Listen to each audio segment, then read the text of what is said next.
Chapter 141. The man used spiritual energy as he spoke, and his voice traveled to every corner of the auction hall. The first item up for auction is a high-grade spiritual herb, known as the gemming grass. It's the main ingredient for the high-grade gemming pill, and the starting price is 25 gold. The man took out a jade-green spiritual herb from a red box and showed it to the crowd. 50 gold, someone called out from the second floor. Everyone's gaze followed the source of the voice to a booth on the east side of the second floor. To double the price right off the bat, it was clear that he was determined to get it. Yun Ruoyan's gaze followed the crowd's. Only then did she realize that the bidder was none other than the heir of the Wang family, Wang Meng, who had agreed to a duel with her. 55 gold, another voice called out from another booth on the second floor. Gemming grass was an ingredient used to refine high-grade spiritual pills, so it was relatively valuable. 70 gold. The bidder was a middle-aged man by Wang Meng's side. Yun Ruoyan remembered that his name was Wang Gang, and he was one of Wang Meng's attendants. Gemming grass is valuable, but it's only worth between 40 and 50 gold, Lin Qingchen replied. 70 gold is already the highest price I can offer.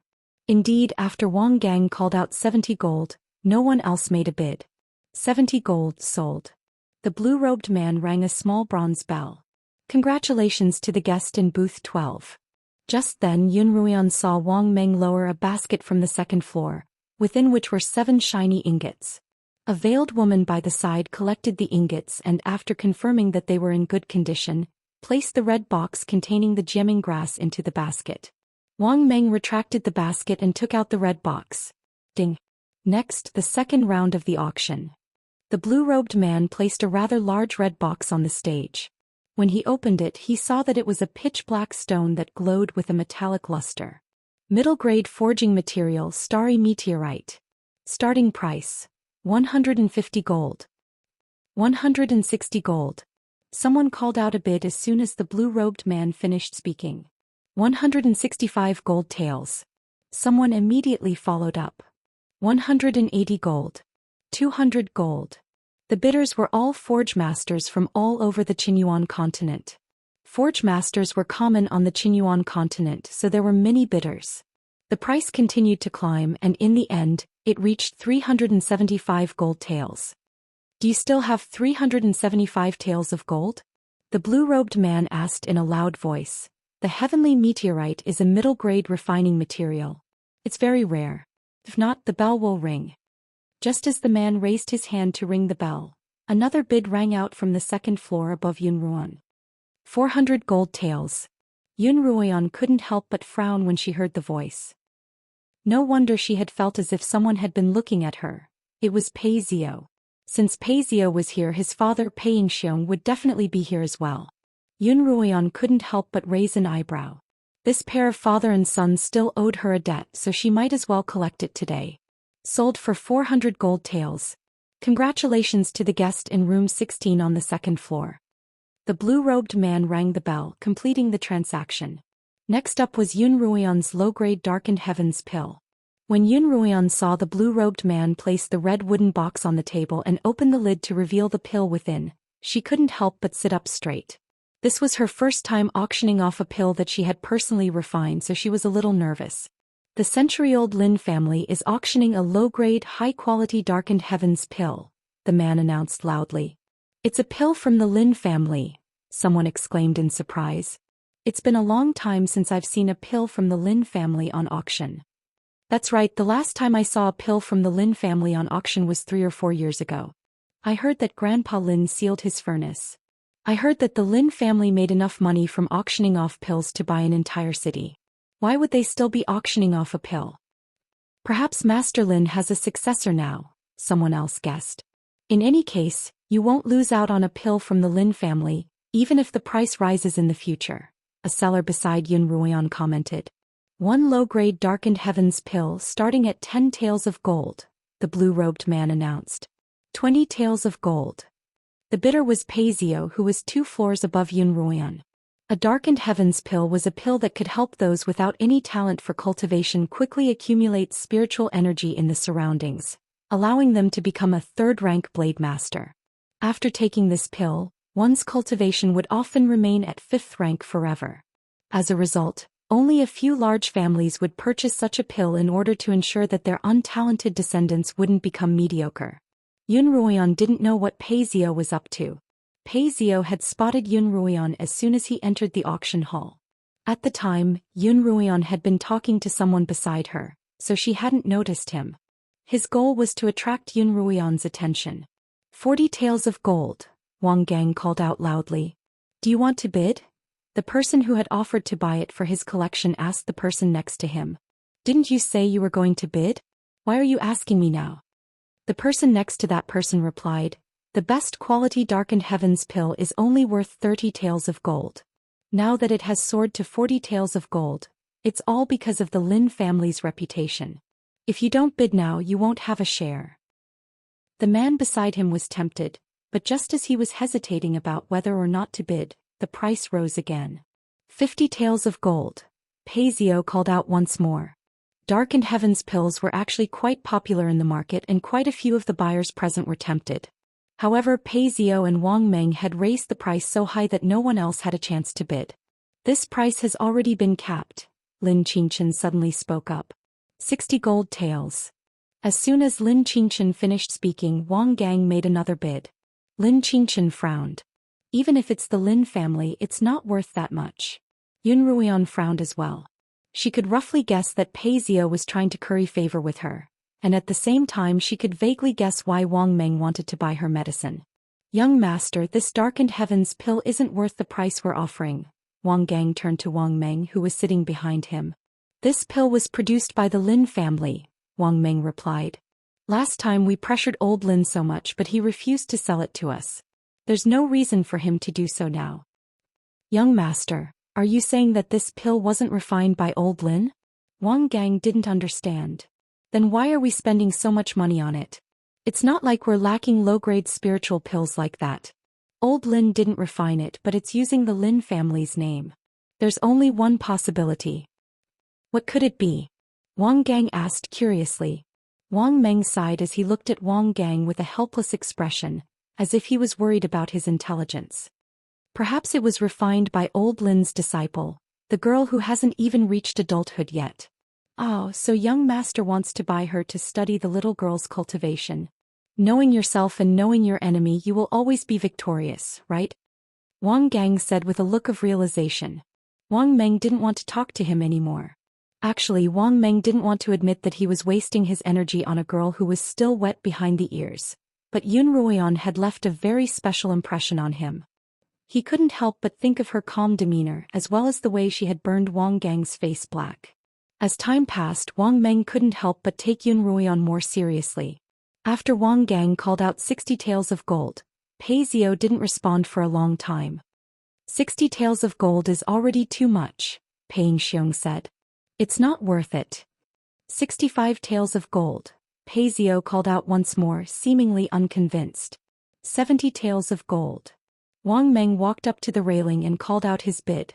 Master Pei, I must have this pill, so please move aside. When Pei Xiong saw Wang Meng, he immediately stood up and laughed. So it's little brother Wang Meng. Forgive this old man for not recognizing you. This is truly a case of flood rushing against the Dragon King's temple. Then the two of them began to laugh. Father, do you know him? Pei Zhou asked. Pei Xiong nodded. He's Wang Kuang's brother, a rare pill-making genius of the Wang family. Although he's not even 20 yet, he's already a 5th-rank pill master and his future is limitless. It took me a lot of effort to befriend him and I can't afford to offend him. Did you hear that? Pei Xiong emphasized when he saw that Pei Zhou was in a daze. Father, I heard you. Pei Zhou was a little shocked. Wang Meng's brother Wang Kuang had died at Yun Ruoyan's hands, but not only had he concealed the truth of Wang Kuang's death, he had even killed Wang Kuang's companions Jin Fei and his lackeys. If Wang Meng were to start investigating, it would be difficult for him to escape. Pei Zhou had kept this matter a secret from Pei Xiong. He had only told him that Yun Ruoyan had discovered the secret of the imperial territory, but not that he had killed Wang Kuang. In fact, Yun Ruoyan, the Lin sisters and the Yun sisters had never mentioned this matter to anyone else. Pei Zhou couldn't help but poke his head out to look at Yun Ruoyan, thinking that he had to find an opportunity to discuss this matter with her. Pei Yingxiong indicated that he had given up on bidding, and Pei Zio followed him back to his seat. 70 taels going once, 70 taels going twice, 70 taels going twice, 70 taels going twice, the blue-robed man announced. Congratulations, second floor, room 12. The man began ringing the bell. 800 taels of gold. Just then a clear female voice rang out from one of the curtained rooms on the third floor. The blue-robed man hesitated for a moment, then immediately retracted his hand from the bell. The guest in room 9 on the third floor bids 100 taels of gold. 150 taels, Wang Meng murmured, and Wang Gang called out the number. 200 taels of gold. 300 taels of gold. 500 taels of gold. Wang Meng frowned as he looked up at the third floor. There weren't many people in the Four Kingdoms who had the right to enter the third floor, and he was trying to guess who it was. Young master, we can't go any higher or we'll be losing out. Wang Gang was a little anxious. 800 taels of gold. Wang Meng raised the price once more. 1,000 taels of gold, the woman called out without hesitation. Yun Ruoyan, Yun Maoxiao, and even Lin Qingchen couldn't believe their ears. A low-grade darkened heavens pill had soared from 10 taels of gold to 1,000 taels of gold? Which idiot had made such a bid? Chapter 142. At the moment, the simple-minded man was sitting in the third floor's room, sipping on a cup of wine. When Li Luo saw that her master's cup was empty, she refilled Li Mo's cup. As Li Mo sipped his wine, he glanced at Yun Ruoyan, who was sitting on the first floor. Yun Ruoyan was also looking in his direction, but while Li Mo could see Yun Ruoyan clearly, Yun Ruoyan could only see a blurry shadow. Wang Meng was also staring intently at Li Mo's room. He had gone through every single person in the Four Kingdoms who was able to enter the third floor's rooms, but he still couldn't guess who would be willing to spend 1,000 taels of gold on a low-grade darkened heavens pill. Was he intentionally trying to outbid him, or was there some other reason? Wang Meng frowned, but he couldn't think of a reason. Young master, you can't raise the price any further. Wang Gang saw that Wang Meng still seemed a little unwilling to give up, and was afraid that he would raise the price again. Wang Meng ignored him, but he retracted his gaze and returned to his seat, as though he had decided to give up. Originally, he'd only wanted to buy this pill because of his special impression of Yun Ruoyan. In Wang Meng's heart, he didn't really see Yun Ruoyan as a rival, much less a threat to him. It wasn't worth it to do so casually, but it wouldn't be worth it if he had to cut his own flesh. As a member of the Shang family, he wouldn't make a loss. 8,000 taels going once, 1,000 taels going twice. Seeing that no one else was raising the price, the blue-robed man began counting down. 8,000 taels going twice. Ding. The man rang the bell. Congratulations to the guest in the third floor's room for winning a low-grade darkened heavens pill from the Lin family's apothecary. The blue-robed man's voice was filled with excitement. This was the first time he had sold an auction item for 1,000 gold taels from 10 gold taels. Although 1,000 taels of gold wasn't a large sum of money in the Four Kingdoms auction houses, it was rare to see an item that had gone from 10 to 1,000 taels of gold. As a result, this auction would mark the blue-robed man's career as a professional. Sister Ruoyan. When Lin Qingchen saw Yun Ruoyan staring blankly at room number 9 on the third floor, she patted her lightly. Yun Ruoyan turned to look at Lin Qingchen, but Lin Qingchen gestured for her to look at Yun Maoxiao, who was also staring intently at room number 9 on the third floor. At this time, a woman in light green clothes and a veil of the same color walked out from behind the curtain of the private room. Yun Maoxiao, on the other hand, stared at the woman without blinking, his gaze rather unusual. Yun Ruoyan glanced at the woman, frowned, and turned to her brother. Brother, do you know her? Yun Maoxiao snapped out of his daze and turned around to see his two sisters staring at him with sparkling eyes. He couldn't help but blush as he said, "That woman was the masked woman I met on the street the other day." Although the woman had covered her face that day, Yun Maoxiao could still recognize her from her figure and attire. She was the one who had saved the little girl from the horse's hooves. "She's the owner of that sachet?" Yun Ruoyan asked in surprise. Yun Maoxiao nodded in confirmation. Lin Qingchen couldn't help but look at the woman as well. She was masked and it was hard to tell what she looked like, but she seemed to be older than the two of them. Li Luo walked up to the railing, placed a banknote into the basket and then lowered it. The masked woman on the stage retrieved the banknote and placed the darkened heavens pill into the basket. Your Highness. Li Luo placed the wooden box on the table in front of Li Mo. Li Mo opened the lid, and a faint medicinal aroma wafted out. Li Mo picked up the pill and looked at it, revealing a satisfied smile. Your Highness. Li Luo's expression was a little anxious. They hadn't actually come to the auction today. It was only because they had inadvertently seen Yun Ruoyan's figure on their way in that Li Mo had turned around and come here. It was also time for their mission, and if they didn't go now they might be late. Li Mo put the pill back into the basket, picked up the wooden box and stored it in his storage ring before standing up. Just as the two of them were about to walk out, a manager came to ask if the seller of the darkened heavens pill wished to see Li Mo. Li Mo waved his hand, indicating that he wouldn't see him. When Yun Ruoyan heard the manager say that the seller wouldn't be able to see her, she felt an inexplicable sense of anger. As soon as Yun Ruoyan saw Li Luo, she had guessed that the person who had bought her pill was Li Mo. But what was the meaning of this? He had bought her pill at such a foolish price, but he wouldn't see her. Yun Ruoyan watched as Li Mo, dressed in a black robe, walked down the stairs and out of the main hall. She quickly followed him, followed by Lin Qingchen and Yun Moxiao. Yun Ruoyan's footsteps brushed past Pei Zio, who had come downstairs to look for her. Sister Ruoyan, Pei Zio called out from behind her. Yun Ruoyan heard him, but she didn't have time to respond. When Yun Ruoyan ignored him, Pei Zio followed her out of the main hall. Yun Ruoyan followed Li Mo out of the house and out of the courtyard. It was even more bustling outside than when they had arrived, and Yun Ruoyan's vision was obstructed by the flurry of figures. Soon she lost track of Li Mo. I lost him, Yun Ruoyan said to Lin Qingchen and Yun Moxiao, who were following behind her. Yun Moxiao was tall and stood out from the crowd. He raised his head and looked around. Suddenly he saw the back of a green-robed figure turn into a corridor. I'll go take a look, he said. Wait for me here. Then he lifted his feet and walked towards the corridor. Sister Ruoyan. Just then Pei Zio's voice came from behind Yun Ruoyan. Yun Ruoyan and Lin Qingchen turned around to see him walking toward them, and they couldn't help but frown. In the imperial territory, Pei Zio had given the Lin sisters an extremely bad impression, and Lin Qingchen was quite disgusted by him. Sister Run, I have something to say to you, Pei Zio said as he walked up to Yun Ruoyan. Yun Ruoyan smiled at him.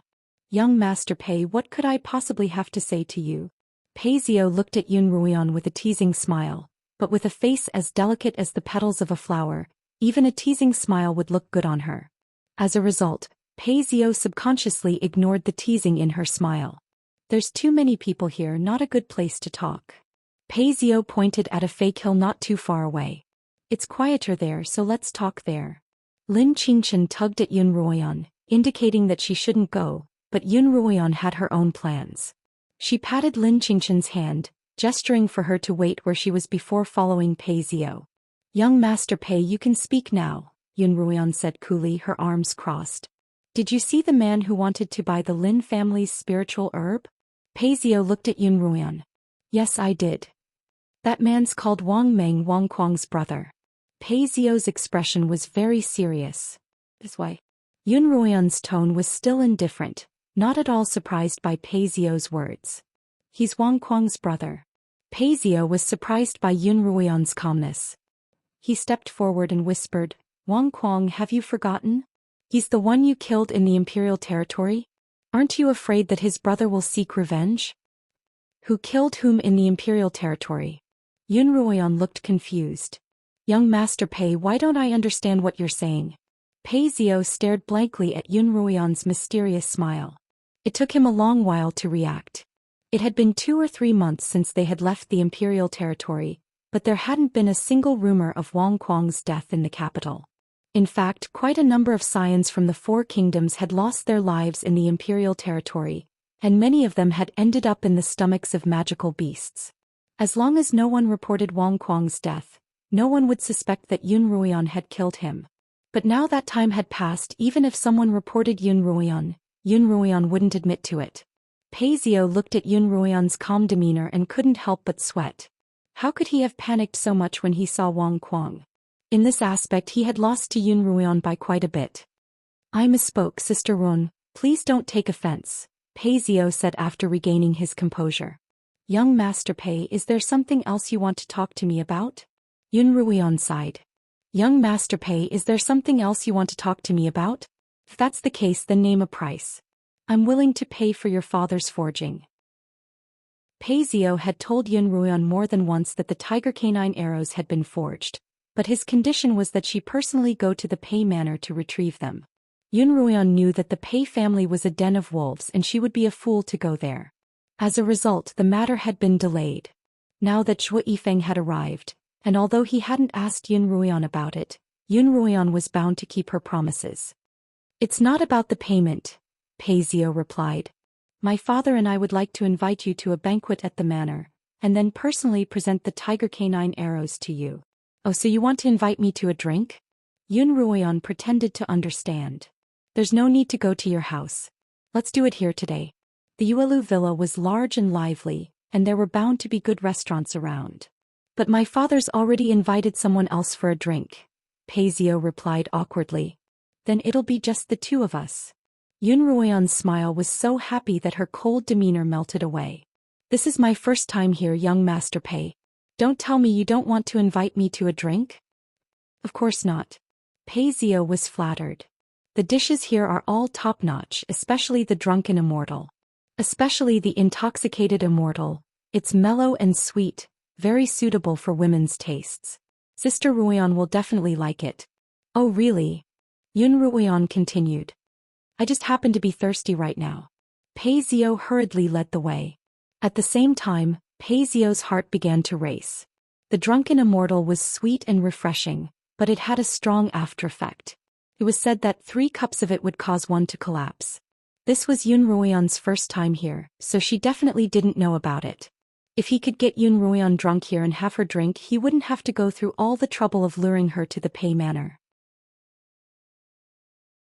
Chapter 143. Yun Ruian told Lin Qingchen that she wanted to follow Pei Zio to the Xianxia restaurant, and Lin Qingchen wanted to tag along as well, but Yun Ruian told her to wait for her brother.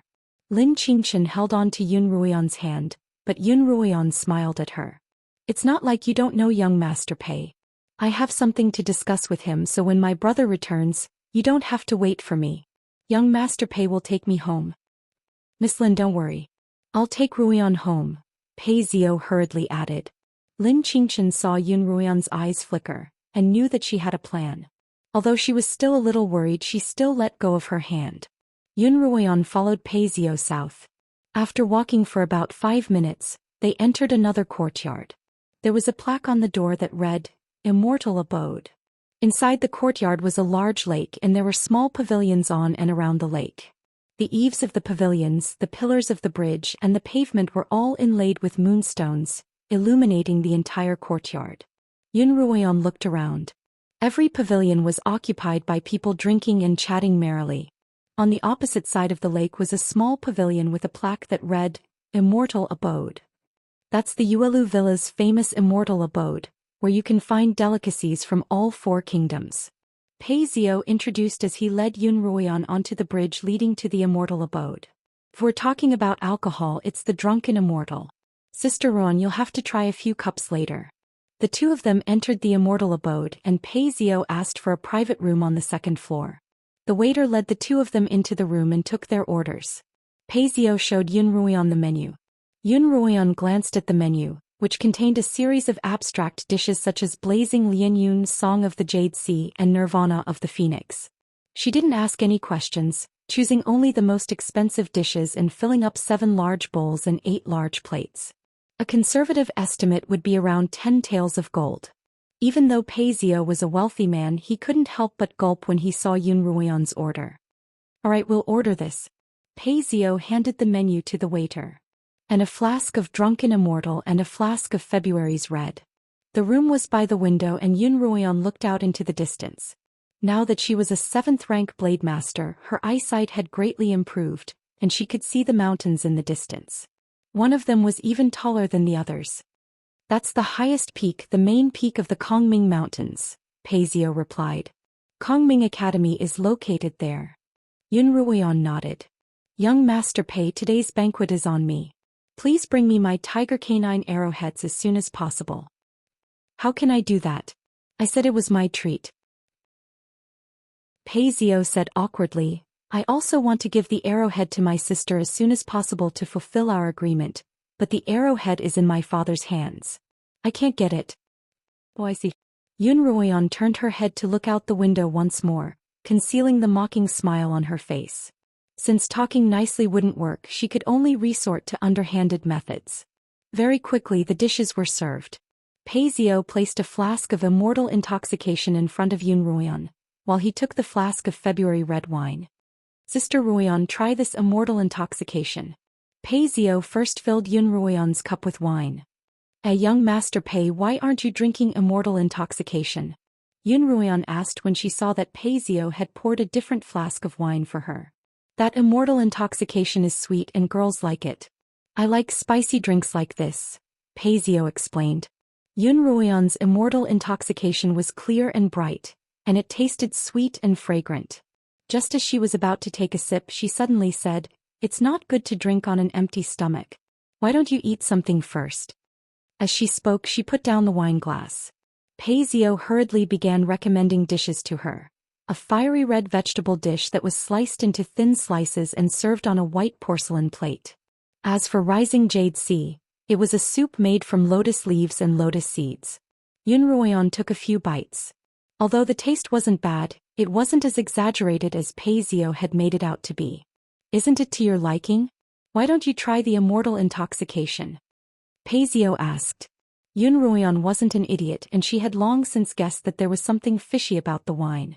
My stomach's really empty and these dishes aren't very appetizing. Could I trouble you to order some snacks for me, young Master Pei? When Pei Zhou heard Yun Ruoyan's stomach grumble, he didn't suspect anything and agreed readily. When Yun Ruoyan saw him leave, she took out a red wooden box, opened it and took out the soul-stealing pill. Yun Ruoyan opened the flask of wine in front of Pei Zhou and placed the soul-stealing pill inside.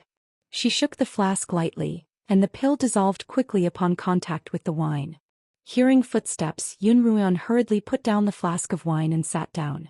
Not long after Pei Zhou entered the room, a waiter came in with a few desserts.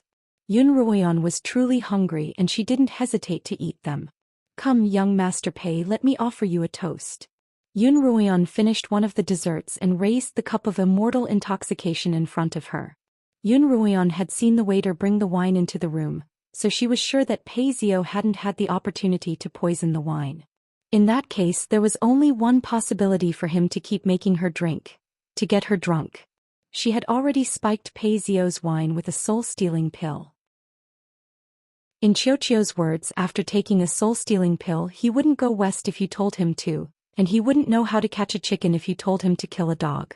As long as Pei Zhou drank the spiked wine, he wouldn't have the opportunity to get her drunk. When Pei Zhou saw Yun Ruoyan voluntarily propose a toast to him, he quickly filled his own cup and drained it in one gulp. Yun Ruoyan watched as Pei Zhou drained his cup of wine, only dipping his own slightly into the immortal intoxication. She found that the wine was fragrant and sweet. The taste of the wine was very light, not like wine but more like sweet fruit juice. Sister Ruoyan, I'll toast you as well. I know you're still holding a grudge against me for what happened in the imperial territory, and I'll make it up to you in the future. Pei Zhou poured himself another cup of immortal intoxication before turning to Yun Ruoyan. Sister Ruoyan, why aren't you drinking? Yun Ruoyan also drank the immortal intoxication in her cup. Come, let's have another. After a cup of immortal intoxication, Yun Ruoyan didn't feel anything at all. She let down her guard a little, thinking that it was just a tasty drink, and drank another cup with Pei Zhou.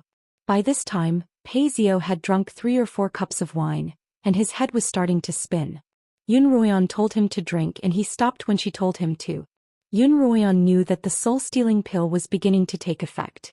What's your name? Yun Ruoyan asked. Pei Zhou. Pei Zhou replied woodenly. What's your father's name? Pei Xiang. Who am I? Yun Ruoyan asked. Pei Zhou turned his head stiffly toward Yun Ruoyan. Mistress. Yun Ruoyan couldn't help but feel a little smug. If he fought with her, he'd be dead in a matter of minutes. Very good. Yun Ruoyan composed herself. Now I have a mission for you to complete. Yes, mistress. Yun Ruoyan nodded in satisfaction. I want you to return to the Pei Manor and steal the tiger canine arrowheads to deliver to the Lins. Yes, mistress. Yun Ruoyan didn't think that was enough. Also steal all of your high-grade spiritual pills. Yes, mistress. Yun Ruoyan felt quite relieved, but then she realized that she couldn't. If she emptied the Pei family, Pei Yingxiong would surely go crazy. Previously, in order to save Pei Zio, Pei Yingxiong had even dared to barge into the Yun manor. If she really forced him into a corner, who knew what he'd do? Yun Ruoyan wasn't afraid of Pei Yingxiong's wrath, but she felt that it wasn't worth it. As a result, she corrected herself. The previous condition doesn't count. Don't steal all of your family's spiritual pills, just 2. Yun Ruoyan waved 2 fingers in front of Pei Zio's eyes. She and Pei Zio had agreed on refining the tiger canine arrowheads and 2 high-grade spiritual pills. Even if she were to steal 2 of his high-grade spiritual pills, she would still have a valid reason to do so. Alright, then I'll be taking my leave. Yun Ruoyan stood up and poured herself another cup of immortal intoxication. After I leave, you can leave after an hour. You only have 3 days, so hurry up. Yes, mistress, Pei Zio replied blankly. Yun Ruoyan stood up and prepared to leave. When she opened the door to her room, a gust of cold wind blew into her face. She felt as if her head had been filled with sand and she fell straight to the ground. Damn it! That immortal intoxication has a strong aftereffect. Yun Ruoyan couldn't help but curse. It was all her fault for being so greedy. Even though she'd suspected that there was something wrong with the wine, she still couldn't help but drink 3 cups. Damn it. She forced herself not to pass out as she held onto the railing and walked down the stairs. I mustn't get drunk here. If Pei Yingxiong comes looking for me, wouldn't I be sending myself into a tiger's den? However, the effects of the alcohol were getting stronger and stronger. When she saw someone walking toward her, she wanted to give way to him, but she still ended up bumping into him. I'm sorry. Yun Ruoyan apologized vaguely as she continued walking toward the staircase. Yun Ruoyan finally saw the staircase and she stepped on it. In her eyes, the staircase was like a wave on the surface of a lake, undulating and undulating. She stepped on nothing and sure enough, she missed. Yun Ruoyan closed her eyes, thinking that she'd just roll down the stairs and get up again. In any case, she had to leave this place as soon as possible. Just then, a pair of hands suddenly reached out from behind her, grabbed her waist and pulled her into his embrace. Yun Ruoyan's heart skipped a beat.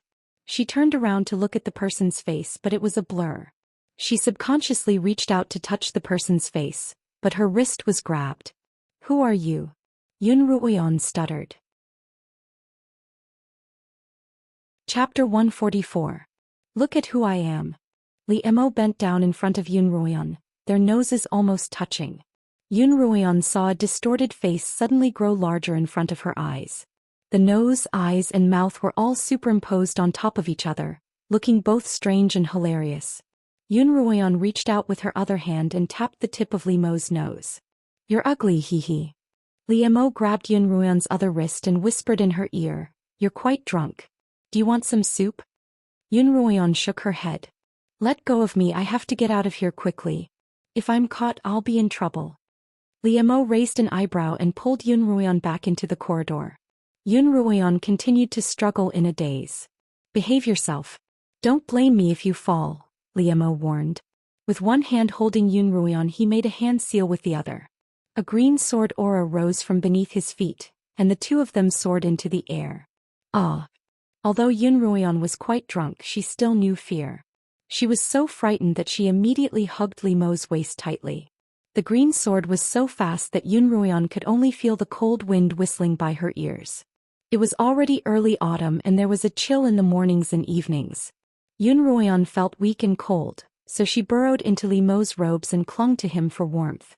Li Mo lowered his head to look at the kitten-like girl in his arms, and his lips couldn't help but curl into a smile. They were high up in the air and their speed was fast.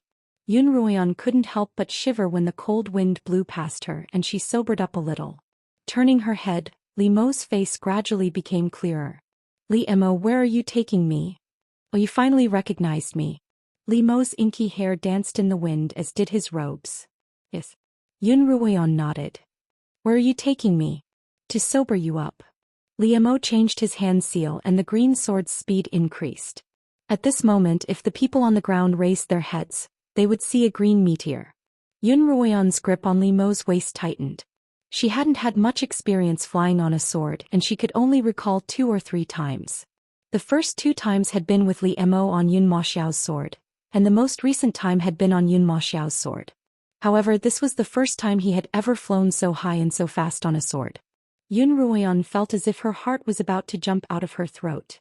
She wanted to scream, but she didn't want to embarrass herself, so she could only hold it in. "We're here." Finally, following Li Mo's voice, the azure light sword slowed down.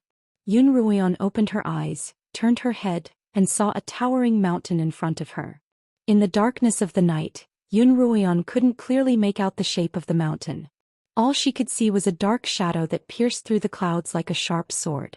Next to the mountain peak was an undulating mountain range.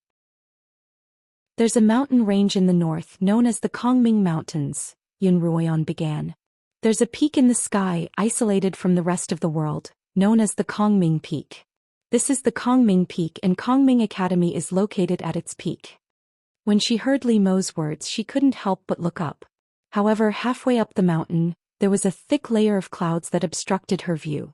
Yun Ruoyan had been to the Kongming Peak before entering the imperial territory, but that was only one of the larger mountains in the Kongming Mountains, and it was still quite a distance away from the Kongming Peak.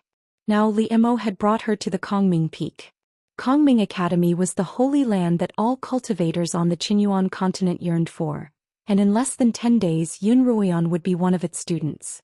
She would finally be able to leave the Yun family, escape her nightmare and enter a new world. Yun Ruoyan couldn't help but feel excited. She pointed to the sky and yelled, "I want to soar into the heavens." Her voice was clear and melodious, reverberating through the mountains. Yun Ruoyan's voice sounded a little tipsy, but she didn't expect the person behind her to respond coolly. "That's easy. Hold on tight." Before Yun Ruoyan could react, the green light sword brought them up into the sky, piercing through the clouds. Back in the Yuelu villa, Yun Ma Xiao followed Li Luo to a secluded location. The entrance was set up in an inconspicuous place, guarded by 2 masked men on either side of the door. Those who didn't know better would mistake this place for an underground casino, and Yun Ma Xiao had thought so at first. Yun Ma Xiao knew that following a girl like this wasn't a good idea. If he were discovered, she might mistake him for a gangster. However, he was also curious and his curiosity was tinged with concern. As a result, Yun Ma Xiao hid behind a pillar and watched as Li Luo walked to the entrance. Li Luo showed the burly man something and he handed her a mask. Li Luo put it on and entered the entrance. A few breaths later, Yun Ma Xiao walked out from behind the pillar, his hands clasped behind his back, and walked casually to the entrance. "Stop." At the entrance, the burly man with the ghost mask stopped him and asked, "Who introduced you?" Yun Ma Xiao didn't know what this place was, nor did he think that he would need someone to introduce him to this place. He was uncertain, but his face was calm. He said, "Chu Jing, the legitimate son of General Chu in the south of the city, introduced me." Chu Jing was Yun Ma Xiao's comrade in the army, and Yun Ma Xiao had heard most of the Yuelu villa's affairs from him. As a result, Yun Ma Xiao had mentioned his name to try his luck. Unexpectedly, he was right. "And who are you? Do you have any identification?" the burly man asked. Yun Ma Xiao took out a jade tablet from his pocket and handed it to the burly man. This tablet was his identification in the army, and it could be used to mobilize soldiers of lower rank than him in battle. "That's enough." The burly man returned the tablet to Yun Ma Xiao. Another man wearing a white mask with a long tongue gave Yun Ma Xiao a black ghost mask, indicating for him to put it on. Yun Ma Xiao put on the mask as requested, and the burly man stepped aside to let Yun Ma Xiao in. The entrance wasn't long, and at the end of the corridor was a cacophony of voices. Yun Ma Xiao dove straight into the crowd. The people around him were also wearing masks, some with black ghosts, some with green ghosts, and some with red ghosts. Yun Ma Xiao started looking for the person wearing the white ghost mask. He'd seen Li Luo wearing a white ghost mask. "Come on, kill him. Kill him. Kill him. Bite his neck. Bite him to death." "Idiot, how did he get bitten to death?" "That useless beast got bitten to death by someone." "Ha, I've struck gold again." At that moment, the voices of the people ahead caught Yun Ma Xiao's attention. Only then did Yun Ma Xiao notice that there was an area surrounded by a metal fence, and there were quite a few people watching. Yun Ma Xiao walked over to the cage. Using his height advantage, he could see a tall, muscular man standing in the middle of the cage. The man's face and body were covered in wounds, and there was even a scratch on his chest. His flesh was curled up and fresh blood flowed from it. His feet were already soaked in blood. Next to the man lay a lion-shaped magical beast that was even larger than the man. The magical beast wasn't dead yet, and it was still twitching. The tough fur around its neck had been torn apart and blood was gushing out of the wound. The man spat out the fur in his mouth, then squatted down and grabbed a handful of ash from the ground, pressing it onto the wound on his chest. Yun Maxiao knew that under extreme conditions, this was a method to stop the bleeding, but the man's injuries were too severe. If he didn't stop the bleeding in time, he wouldn't be able to last long. Well done. Beastmen are even wilder than beasts. Someone in the crowd cheered excitedly. I bet on beastmen to win. That's not necessarily true. There are weak beastmen out there, but today's newcomer is especially ferocious. Yun Maxiao listened to the conversations of the people around him and looked at the surrounding environment. He knew that this was the arena Chu Jing mentioned. There was a tall platform at the top of the dueling ring where the manager of the dueling ring was seated. In front of him stood a woman wearing a white ghost mask. That woman was none other than Li Luo. Li Luo looked at the man in the middle of the dueling ring, her heart filled with anxiety. With Li Mo's help, she had finally found her senior brother, Duan Tianyun. When she found out that he had been sold to the Yuelu Villa's dueling ring, she had begged Li Mo to save him. Tonight, Li Luo had followed Li Mo to ransom Duan Tianyun. However, when Li Mo had entered the dueling ring, he had abruptly left, leaving only his slaughtering king's jade token for Li Luo to rescue Duan Tianyun on her own. However, after seeing the slaughtering king's identity medallion, the masked infernal judge refused to let Duan Tianyun out. He's already fought 2 matches in a row. Why aren't you releasing him? Li Luo asked the manager angrily. There are 3 matches scheduled for today, the manager replied. The steward replied, of course we have to give face to the slaughtering king, but the Yuelu Villa also has its own rules. No less than 3 matches a day. He's already so injured and you still want him to fight? Li Luo slammed the table. The slaughtering king will be here soon. If the person he wants dies, how are you going to explain yourself? Upon hearing the slaughtering king's name, the manager's expression changed slightly. He softened his tone and said, I don't have a choice. These are the rules of the dueling arena. If I break them, I'll be the next one standing in the dueling arena. Does that mean you'll let him go after the last match? Li Luo asked, having no other choice. The manager naturally didn't dare say that the dueling ring's rules were that no beastmen would be spared until they died. Of course. The manager nodded with a smile. Then the steward stood up, picked up a small red flag in his hand and waved it downwards. Immediately someone shouted loudly. Let the 3rd match begin. At the end of the call, the 2 iron gates on the other side of the fence opened, and 2 lion-like beasts as large as the one on the ground walked out. The crowd was in an uproar when they saw this. One of the beastmen had already injured the beastman quite severely, and now 2 of them were being released at the same time? Was this a show of tearing a man apart? How dare you trick me? Li Luo turned to the steward and glared at him angrily. Chapter 145. Li Luo angrily shouted at the steward, How dare you resort to trickery? Aren't you afraid of the slaughtering king's wrath? Miss, don't say such things. The steward met Li Luo's angry gaze, but he put on an innocent face. I didn't cheat. This is the Yuelu Villa's rule. Even if the slaughtering king wants to punish me, you can't put the blame on me. The Yuelu Villa was a unique existence on the Qinyuan continent.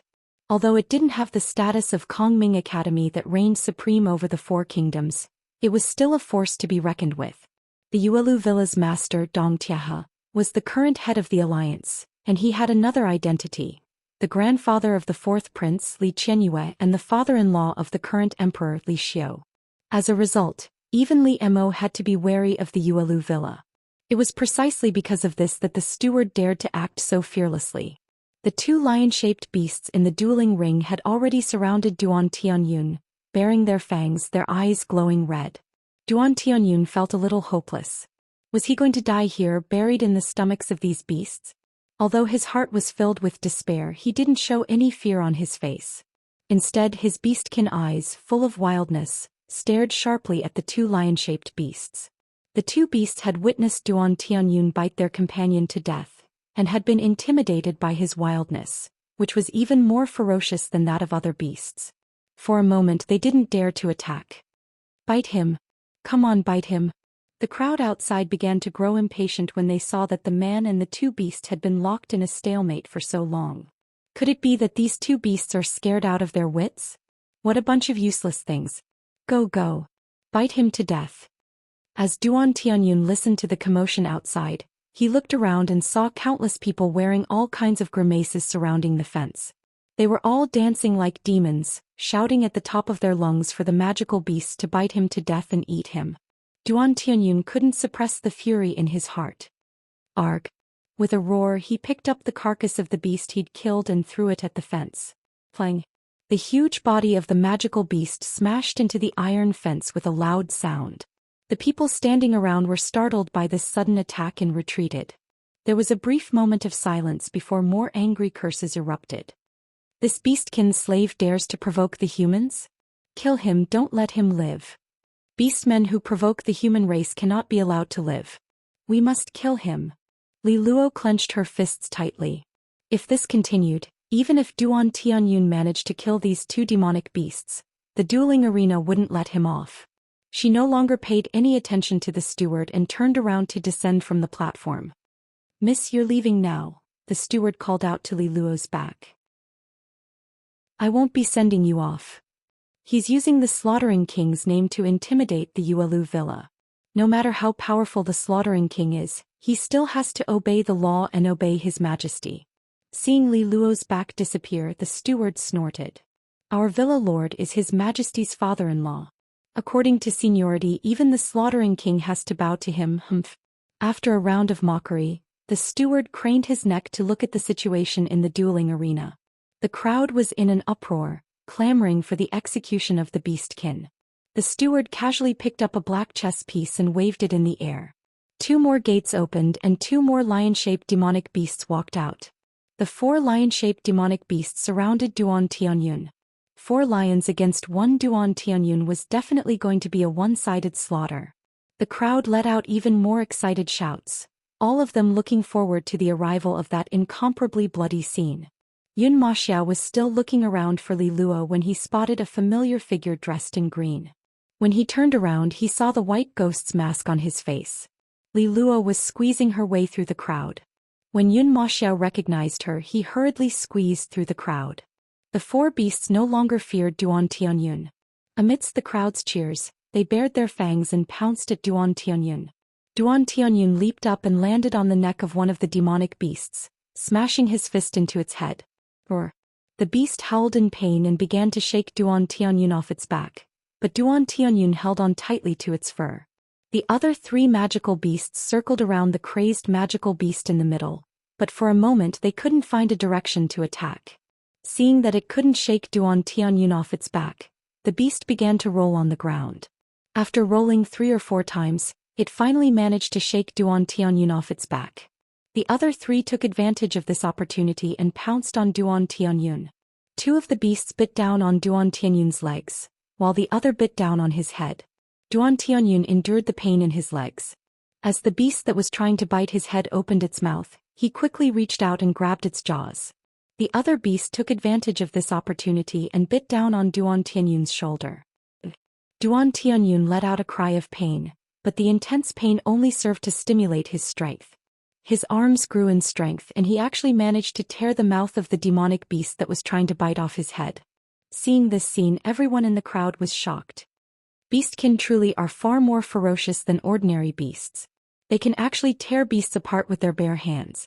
Even though these lion-shaped magical beasts were only low-level magical beasts, they were still terrifying existences for people with low cultivation. "The beastkin sent to the arena have their spiritual energy sealed," someone said. "Otherwise they'd be even more ferocious." This beastkin was already injured from the start. He was still a little dizzy when he fought the first lion beast, but now he's getting more and more courageous. "I wonder how the Slaughtering King managed to defeat such a powerful race," someone sighed. "No wonder the Slaughtering King carried out such a massacre." With such a ferocious race on the rise, the human race will be in grave danger. Hearing this, the crowd sighed incessantly for a moment.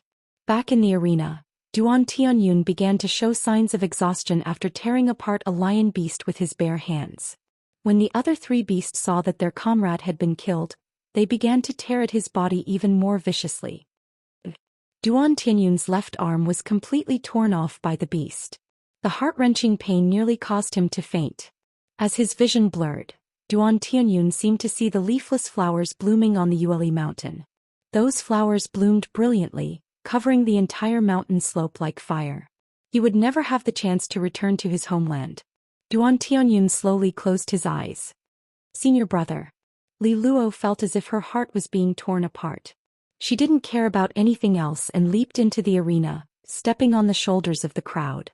Yun Maxiao's heart skipped a beat when he saw the green figure jump into the arena. Li Luo quickly unsheathed a flexible sword from her waist and stabbed at the three beasts biting Duan Tianyun. One of the beasts was caught off guard and fell to the ground, howling in pain. The other two beasts were on guard, dragging Duan Tianyun behind them as they glared at Li Luo. Hearing Li Luo's voice, Duan Tianyun struggled to open his eyes. He saw Li Luo facing off against two beasts. Junior sister, Duan Tianyun said hoarsely. Don't worry about me, you're no match for them. Run. Senior brother, I'm here to save you, Li Luo said. I have to get you out of here. Roar. The two lion-shaped beasts' eyes were bloodshot. They pounced at Li Luo, but Li Luo barely managed to dodge. The two beasts didn't give Li Luo any time to retaliate. They chased after her relentlessly. Li Luo could only rely on her footwork to dodge, unable to retaliate at all. Li Luo's spiritual energy was being drained and her movements were no longer as nimble as before. One of the magical beasts found an opportunity to leap in front of Li Luo, while the other blocked her back. The two magical beasts lunged at Li Luo at the same time. Duan Tianyun struggled to his feet, but he couldn't muster any strength. He'd lost too much blood from the stump of his arm, and it was already a miracle that he hadn't fainted. He could only watch as the two beasts attacked Li Luo. Li Luo blocked the beast in front of her with her sword, but the beast behind her opened its jaws and lunged at her from behind. Junior sister, behind you, Duan Tianyun shouted. Li Luo turned around, only to see that the beast's claws were already in front of her, and there was no room for her to move. Just as Li Luo thought she was going to die, a man appeared out of nowhere and stood in front of her. As Li Luo stared in shock, the man wrapped an arm around her waist and dodged the beast's attack. Then the man stretched out his leg and kicked the demonic beast's head, sending it flying. Can you stand? Yun Maxiao, dressed in dark red robes and wearing a black ghost mask, asked Li Luo. Li Luo nodded in a daze and Yun Maxiao retracted his hand from her waist. Yun Maxiao turned and stood in front of Li Luo. Facing the remaining lion-shaped beast, his body radiated the aura of a beast tamer. In the face of this aura, the lion-shaped beast slowly prostrated itself. Too weak. Yun Maxiao looked down at the kneeling lion-shaped beast. You're not fit to be my contracted beast. After saying that, Yun Maxiao raised his fist, and a layer of white light appeared on the surface of his fist. Boom. Yun Maxiao's fist smashed the lion-shaped beast's head into the ground. It was as dead as a doornail. Thank you for saving me, hero. Li Luo finally snapped out of her daze and hurried over to Duan Tianyun's side. Duan Tianyun's body was riddled with wounds. His right arm had been bitten off by the lion-shaped beast, and fresh blood stained the ground beneath him. Senior brother, are you all right? Li Luo took out a white porcelain bottle, poured out a pill and fed it to Duan Tianyun. I'm fine. I won't die yet, Duan Tianyun said, then fainted. He needs treatment as soon as possible, Yun Maxiao said. I'll take you out. What's going on? Where did those two come from? Are they the beast tamer's companions? The crowd was abuzz with chatter. Quick, catch them. At this time, the manager wearing the judge's mask shouted from the high platform. The warriors who were in charge of guarding the fence immediately opened the fence and surrounded the few of them. Without a word, Yun Maxiao lifted Duan Tianyun onto his back and wrapped an arm around Li Luo's waist. He formed a sword seal and a yellow sword aura rose from beneath his feet. The three of them soared into the air, heading for the exit amidst the shouts of the crowd. Chapter 146.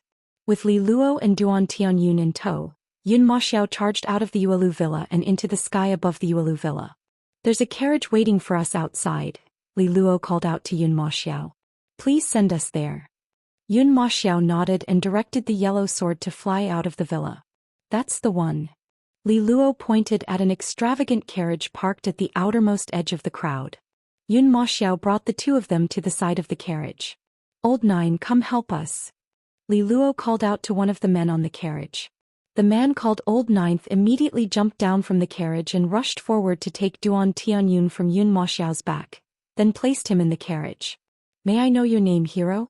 I'll repay you for saving my life in the future."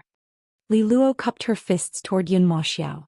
Yun Maxiao took off his mask and smiled. "Miss, do you still remember me?" Li Luo immediately recognized Yun Maxiao as the man who had saved her from the horse's hooves that day. Yun Maxiao was handsome and it was easy for him to leave an impression on others. "Yes, I'm Yun Maxiao," Yun Maxiao began. "May I know your name?" Although Yun Maxiao didn't have much experience with women, he was naturally easygoing and natural. "I'm Li Luo and that's my senior brother Duan Tianyun," Li Luo replied. "I have to hurry back to treat him. I'll repay you in the future." Li Luo hurriedly turned to leave. "Miss Li Luo," Yun Maxiao called out from behind her. Li Luo stopped and turned back to look at him. "Can I have a look at you?" Only then did Li Luo realize that although she had taken off her mask, she was still wearing a veil. Li Luo casually removed her veil, revealing a beautiful face. "Hero, we'll meet again." Li Luo cupped her fists toward Yun Maxiao once more, then turned back to her carriage. Ajio drove the carriage and quickly disappeared on the mountain path. Yun Maxiao looked away. Remembering that Lin Qingchen and Yun Ruoyan were still waiting for him at the Yuelu villa, he turned back toward it. Yun Ruoyan and Li Mo were flying through the clouds toward the top of the Kongming Peak. The howling wind made it difficult for Yun Ruoyan to keep her eyes open, and her heart grew more and more restless as they ascended. She was about to see Kongming Academy, and it was only natural for her to be excited. As she felt her ascent slowing, she slowly opened her eyes. "Look." Li Mo pointed in front of them and Yun Ruoyan turned to see a beautiful scene in front of her. There were no less than 100 buildings on the mountain peak. Even though the moonlight wasn't very bright, Yun Ruoyan could still see how grand the buildings were. "That building at the top is the main hall of Kongming Academy, and that's the side hall," Li Mo explained. Yes. Yun Ruoyan listened intently to Li Mo's explanation, nodding her head like a chick pecking at grains of rice. "What about the back?" Yun Ruoyan asked, noticing that there were many small courtyards behind the tall buildings. "That's where you'll be living in the future," Li Mo said. "Remember, when you choose your residence, make sure it's closer to the south." But Yun Ruoyan didn't understand. "It's a secret," Li Mo replied, keeping her in suspense. By this time, Li Mo had already brought Yun Ruoyan to the skies above Kongming Academy. "Where are you taking me?" Yun Ruoyan asked, seeing that Li Mo was still flying on his sword. "Are you sober now?" Li Mo asked instead of answering Yun Ruoyan's question. "More or less," Yun Ruoyan replied. "I'm still a little dizzy." The reason why the immortal's intoxication was so potent was because it had been brewed with a hallucinogenic drug that could cause one to become delirious. Normally, the hallucinogen would take effect after 3 cups, and the person would sleep for a day and a night after falling into a daze. However, the drug was clearly not as potent as it had been in Yun Ruoyan's hands. She only felt dizzy at first, but she quickly began to sober up, never once losing control of herself. In fact, all poisons would be less effective when used on Yun Ruoyan. This was all thanks to her unique constitution. Otherwise, she would have died along with Lin Yueme soon after being poisoned by the shamanic beasts. However, she had stubbornly survived, which was why she had the opportunity to see Kongming Academy today. "It seems like you're quite a good drinker. In that case, have a little more with me," Li Mo said as he directed Yun Ruoyan toward a tall tower at the top of Kongming Mountain. Li Mo brought Yun Ruoyan to the highest floor of the tower. Near the guardrail there was a couch and a wooden table. On the wooden table there was a wine flask and 2 cups, as if someone had just been resting and drinking. When Li Mo arrived, he casually lay down on the bed and filled the 2 cups with wine. "Sit," Li Mo said to Yun Ruoyan, who had been looking around. "Oh." Yun Ruoyan nodded obediently before sitting down on the soft bed next to Li Mo. Seeing that Li Mo was about to take a sip of wine, she raised her own cup at him and downed it in one gulp. Yun Ruoyan's 2 lifetimes worth of experience had taught her that in an unfamiliar environment, she had to be obedient and understand the situation before making any plans. "Do you often come here to drink with others?" Yun Ruoyan asked, noticing that Li Mo was very familiar with the place and that there were 2 cups in front of him. "There aren't many people I can drink with," Li Mo replied. "Most of the time I come alone." Li Mo's tone was light and emotionless, but Yun Ruoyan could hear a hint of loneliness in his voice. Surely people in positions of power would be lonely, Yun Ruoyan thought. Yun Ruoyan didn't lie down casually like Li Mo. Instead she hugged her knees and sat on the bed like a cat. As Li Mo looked at her, he felt as if she were so small that he would be able to hold her in his palm. Sensing Li Mo's gaze, Yun Ruoyan retracted her gaze and turned to Li Mo. Seeing that Li Mo was reaching for a flask of wine, Yun Ruoyan handed him her empty cup. "Another cup." Li Mo smiled and filled her cup. "Don't get drunk. The sunrise will be spectacular and it'd be a pity to miss it." "It's fine." Yun Ruoyan sipped the wine in her cup. "If you miss it, I'll come back with you next time." Li Mo raised an eyebrow, a smile on his lips. He was in a rare good mood. Yun Ruoyan, who had always been wary of everything around her, as if she would strike out with her claws at any moment, was slowly letting down her guard. Yun Ruoyan had already woken up from her drunken stupor, but after drinking 2 cups of wine, her head began to feel dizzy again. However, the dizziness he felt now was completely different from the dizziness he felt before. Before, the dizziness was heavy and she had to expend a great deal of energy to resist it. Now, however, it was light, pleasant, and enjoyable. One must enjoy life to the fullest. Don't let the wine cup be empty against the moon. Yun Ruoyan raised the cup of wine above her head and began reciting a poem. "Moon, don't run away." Yun Ruoyan raised her cup to the moon, but the hazy moon hid behind the clouds. "Don't worry." Yun Ruoyan quickly regained her spirits. She turned to Li Mo and smiled. "Here's to the slaughtering king, cheers." Yun Ruoyan downed the wine in her cup, let out a long sigh and lay down on the bed. When Li Mo saw Yun Ruoyan's blushing face, he couldn't help but think back to the flower viewing party, to the lake in the Phoenix Forest. His eyes couldn't help but become a little blurred. Yun Ruoyan closed her eyes and the cup in her hand slowly loosened. Just as it was about to fall to the ground, Li Mo reached out and caught it.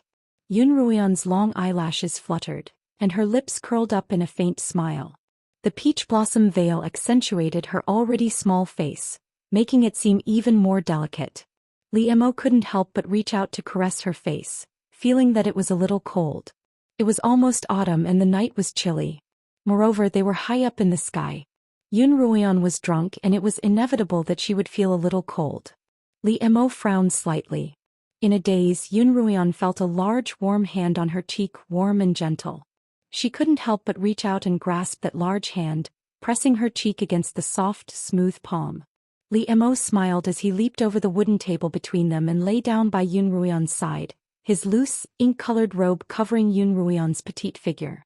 Feeling the warmth, Yun Ruoyan turned around and moved closer to Li Mo, their breaths touching. Li Mo couldn't help but take a deep breath. Yun Ruoyan's body fragrance had always been irresistible to him, and he didn't want to resist it. Li Mo's large hand supported the back of Yun Ruoyan's head as he gently kissed her on the lips. The sweet, refreshing scent of a woman, mixed with the aroma of wine, drew Li Mo deeper and deeper. Yun Ruoyan opened her eyes, and the familiar sensation on her lips became even more real. Li Mo. Yun Ruoyan pushed against Li Mo's chest, trying to break free. Li Mo wouldn't give her the opportunity. His large hand held her back, trapping her in his embrace, and the kiss became more and more difficult to control. Yun Ruoyan could feel that Li Mo's kiss was different from before. In the past, regardless of whether it was a teasing kiss or a gentle kiss, it had always been light and shallow, never so deep.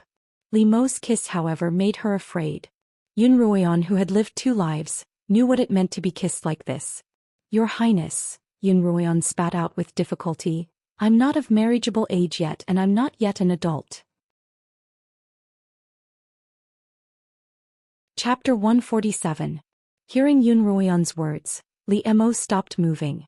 All right, then I'll wait for you to grow up, little consort. By this time, Yun Ruoyan had already woken up from her drunken stupor. She immediately pushed against Li Mo's chest, struggled out of his grasp and sat up, taking in large gulps of air. Why? Yun Ruoyan suddenly asked after panting for a moment.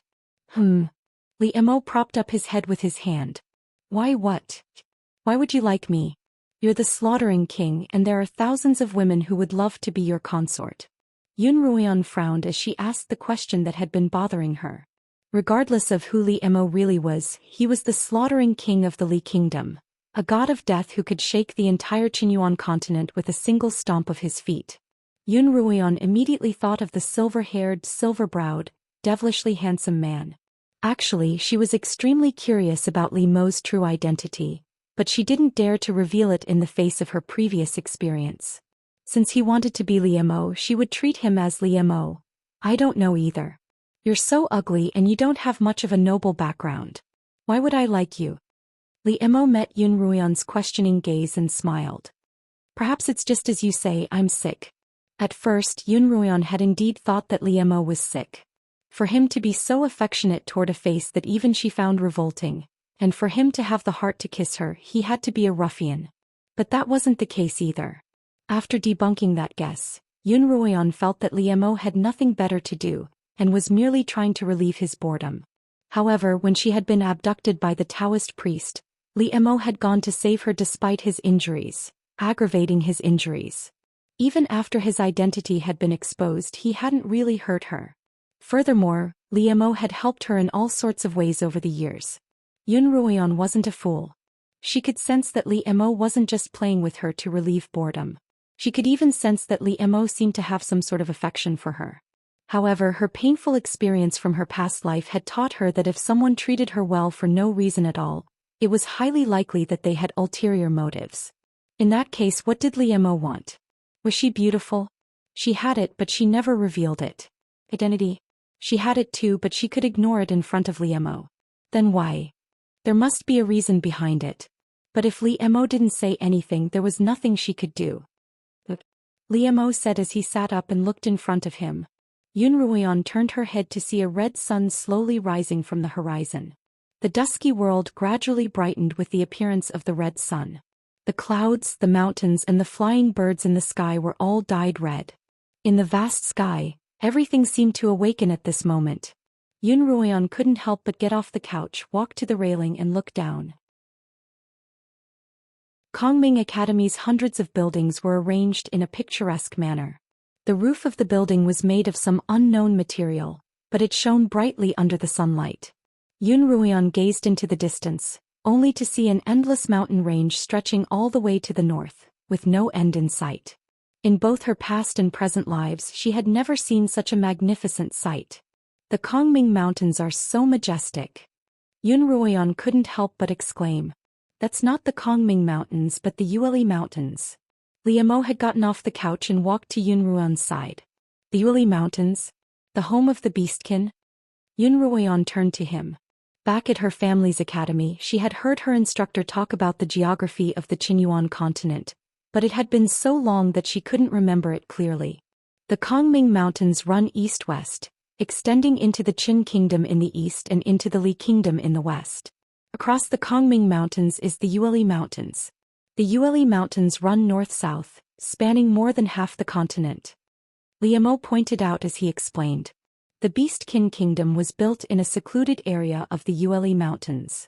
Li Mo paused, his gaze turning somber as he gazed at the Yueli Mountains. Yun Ruoyan could sense the change in Li Mo's mood, but she didn't ask.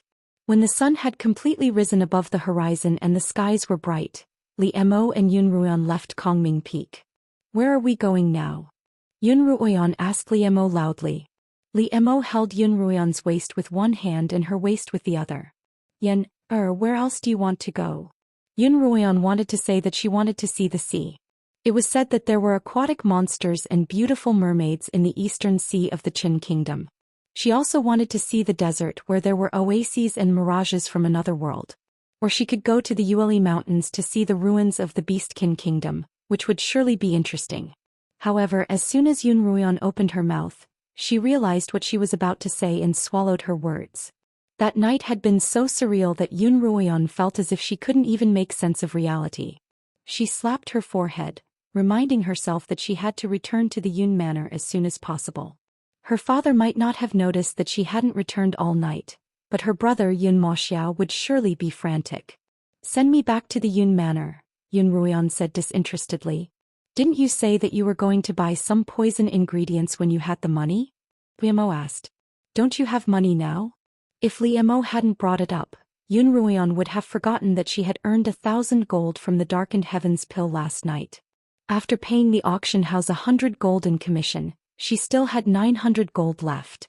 Yun Ruoyan still owed Li Mo 1,000 gold, and that wasn't enough to pay him back. Li Mo definitely wasn't lacking in money, so Yun Ruoyan didn't insist on paying him back. "I have to go home first and report to my brother before I can do anything else." Li Mo was a little unhappy when he thought of how tightly Yun Ruoyan had hugged her brother's waist. Even if he was her brother, there was a difference between a man and a woman. How could his future princess be so intimate with another man? 2 years from now, if I still haven't recovered from my illness, I'll marry you into the Yun manor, Li Mo declared coolly. Yun Ruoyan stared blankly at Li Mo, then nodded obediently. Oh. In her heart she thought, who knows what will happen 2 years from now. As a result, she didn't take Li Mo's words to heart. "In the next 2 years, you'll have to keep your distance from men," Li Mo continued. "You're not allowed to eat alone with men, nor are you allowed to have intimate contact with them." Slaughtering King. Yun Ruoyan looked up at Li Mo once more. 2 years from now, when you recover from your illness, will you no longer want to marry an ugly woman like me? We'll talk about it when the time comes, depending on my mood. Li Mo's answer left Yun Ruoyan speechless. After a moment of silence, Yun Ruoyan felt a little more at ease. If Li Mo had said that he would marry her for sure, she would have felt even more uneasy. Li Mo took Yun Ruoyan to the skies above the Yun manor. At that moment, Yun Lan was meditating in the courtyard of his residence. He felt a powerful aura appear in the air above his residence. He opened his eyes and looked up, only to see a streak of green sword light slowly descend in the direction of his residence. A satisfied smile appeared on Yun Lan's face. Yun Ruoyan's guess was right. Yun Moxiao was extremely anxious. He had come to his residence early in the morning to ask if Yun Ruoyan had returned home. Peony and the other maids had also been waiting for Yun Ruoyan the entire night. When they saw Yun Moxiao's anxious expression, they were as anxious as ants on a hot pan. Yun Moxiao had heard from Lin Qingchen last night that Yun Ruoyan had been taken away by Pei Xiao. Given that she hadn't returned for the entire night, she had to be at the Pei manor. Lin Qingchen told Yun Moxiao that Yun Ruoyan seemed to have some sort of plan in mind. Yun Moxiao was afraid that Yun Ruoyan's plan would be exposed and she would be trapped by the Peis. "No, I can't just wait here like this. I'll go to the Pei manor and ask for her." Yun Moxiao couldn't wait any longer and turned to leave. "Look, Miss Yun's back," Shilan called out from behind him. At the same time, Yun Moxiao could feel a powerful aura approaching his residence. He raised his head and saw 2 figures standing atop a green sword aura. One of them was Yun Ruoyan, and although he didn't recognize the other, he could clearly sense his powerful aura. The 2 figures standing together gave people a very intimate feeling. Could he be the legendary Slaughtering King? Yun Moxiao couldn't think of a man who could be so intimate with Yun Ruoyan, and who had such a high level of cultivation.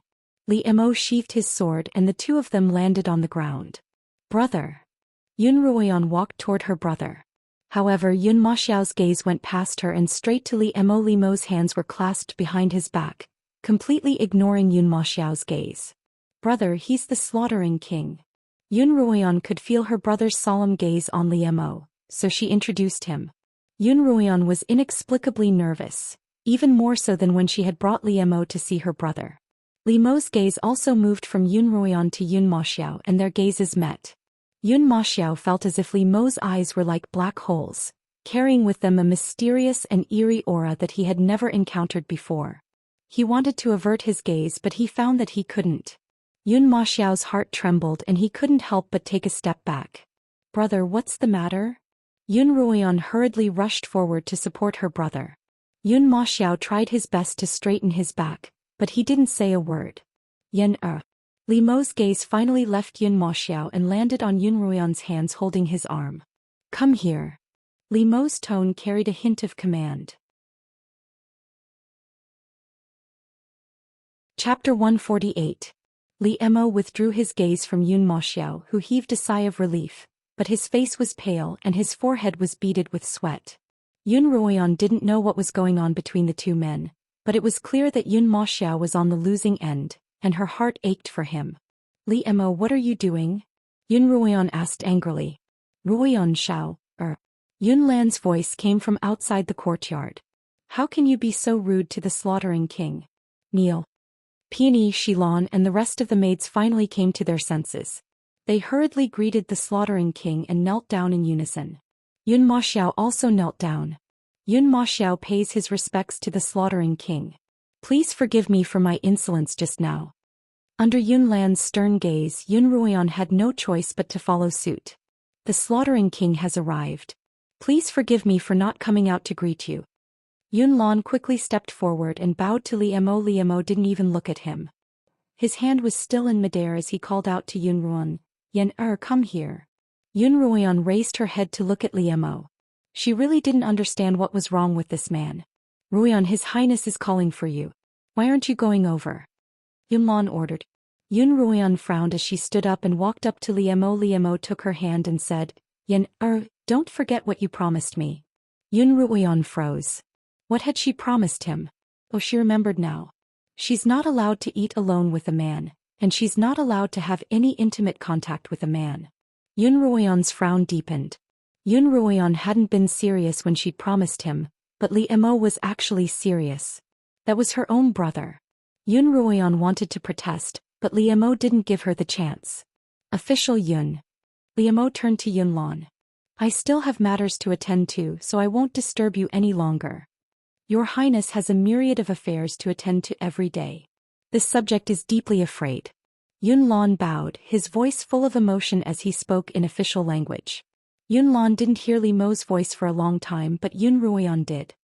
Father, the slaughtering king has left. Yun Lan raised his head and saw a streak of green light speeding toward the slaughtering king's manor. Father, you should hurry to court as well. It's almost too late, Yun Moxiao said. Yun Lan nodded and turned to leave. As he did so, he looked deeply at Yun Ruoyan. Yun Lan had never seen Li Mo so concerned about a woman before. If he doubted the sincerity of Li Mo's feelings for Yun Ruoyan before, he was now certain that the slaughtering king was truly interested in the Yun family's daughter.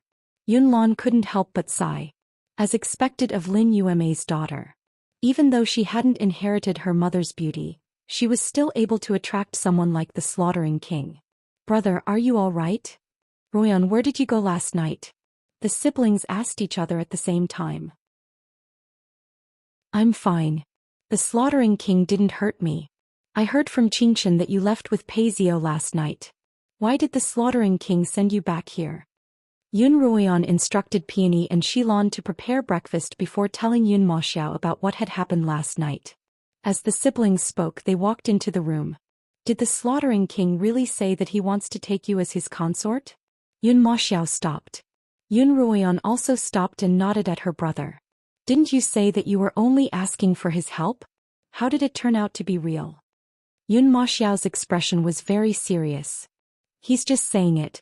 He might not actually marry me when the time comes, Yun Ruoyan smiled. I'm still underage, and even if he were to marry me, it'd be 2 years later. Yun Ruoyan's heart wasn't as relaxed as she appeared. She couldn't figure out Li Mo's thoughts, and he had become an uncertain factor in her life. She didn't like this feeling of uncertainty.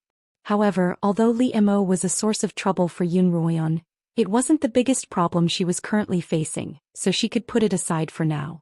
Yun Moxiao's heart was in turmoil. Ever since he had joined the army, he had heard many legends about Li Mo, and in his mind he had always thought of Li Mo as someone like his own master. Today, however, was the first time he had seen Li Mo in person, and he was so young that he didn't seem much older than he was.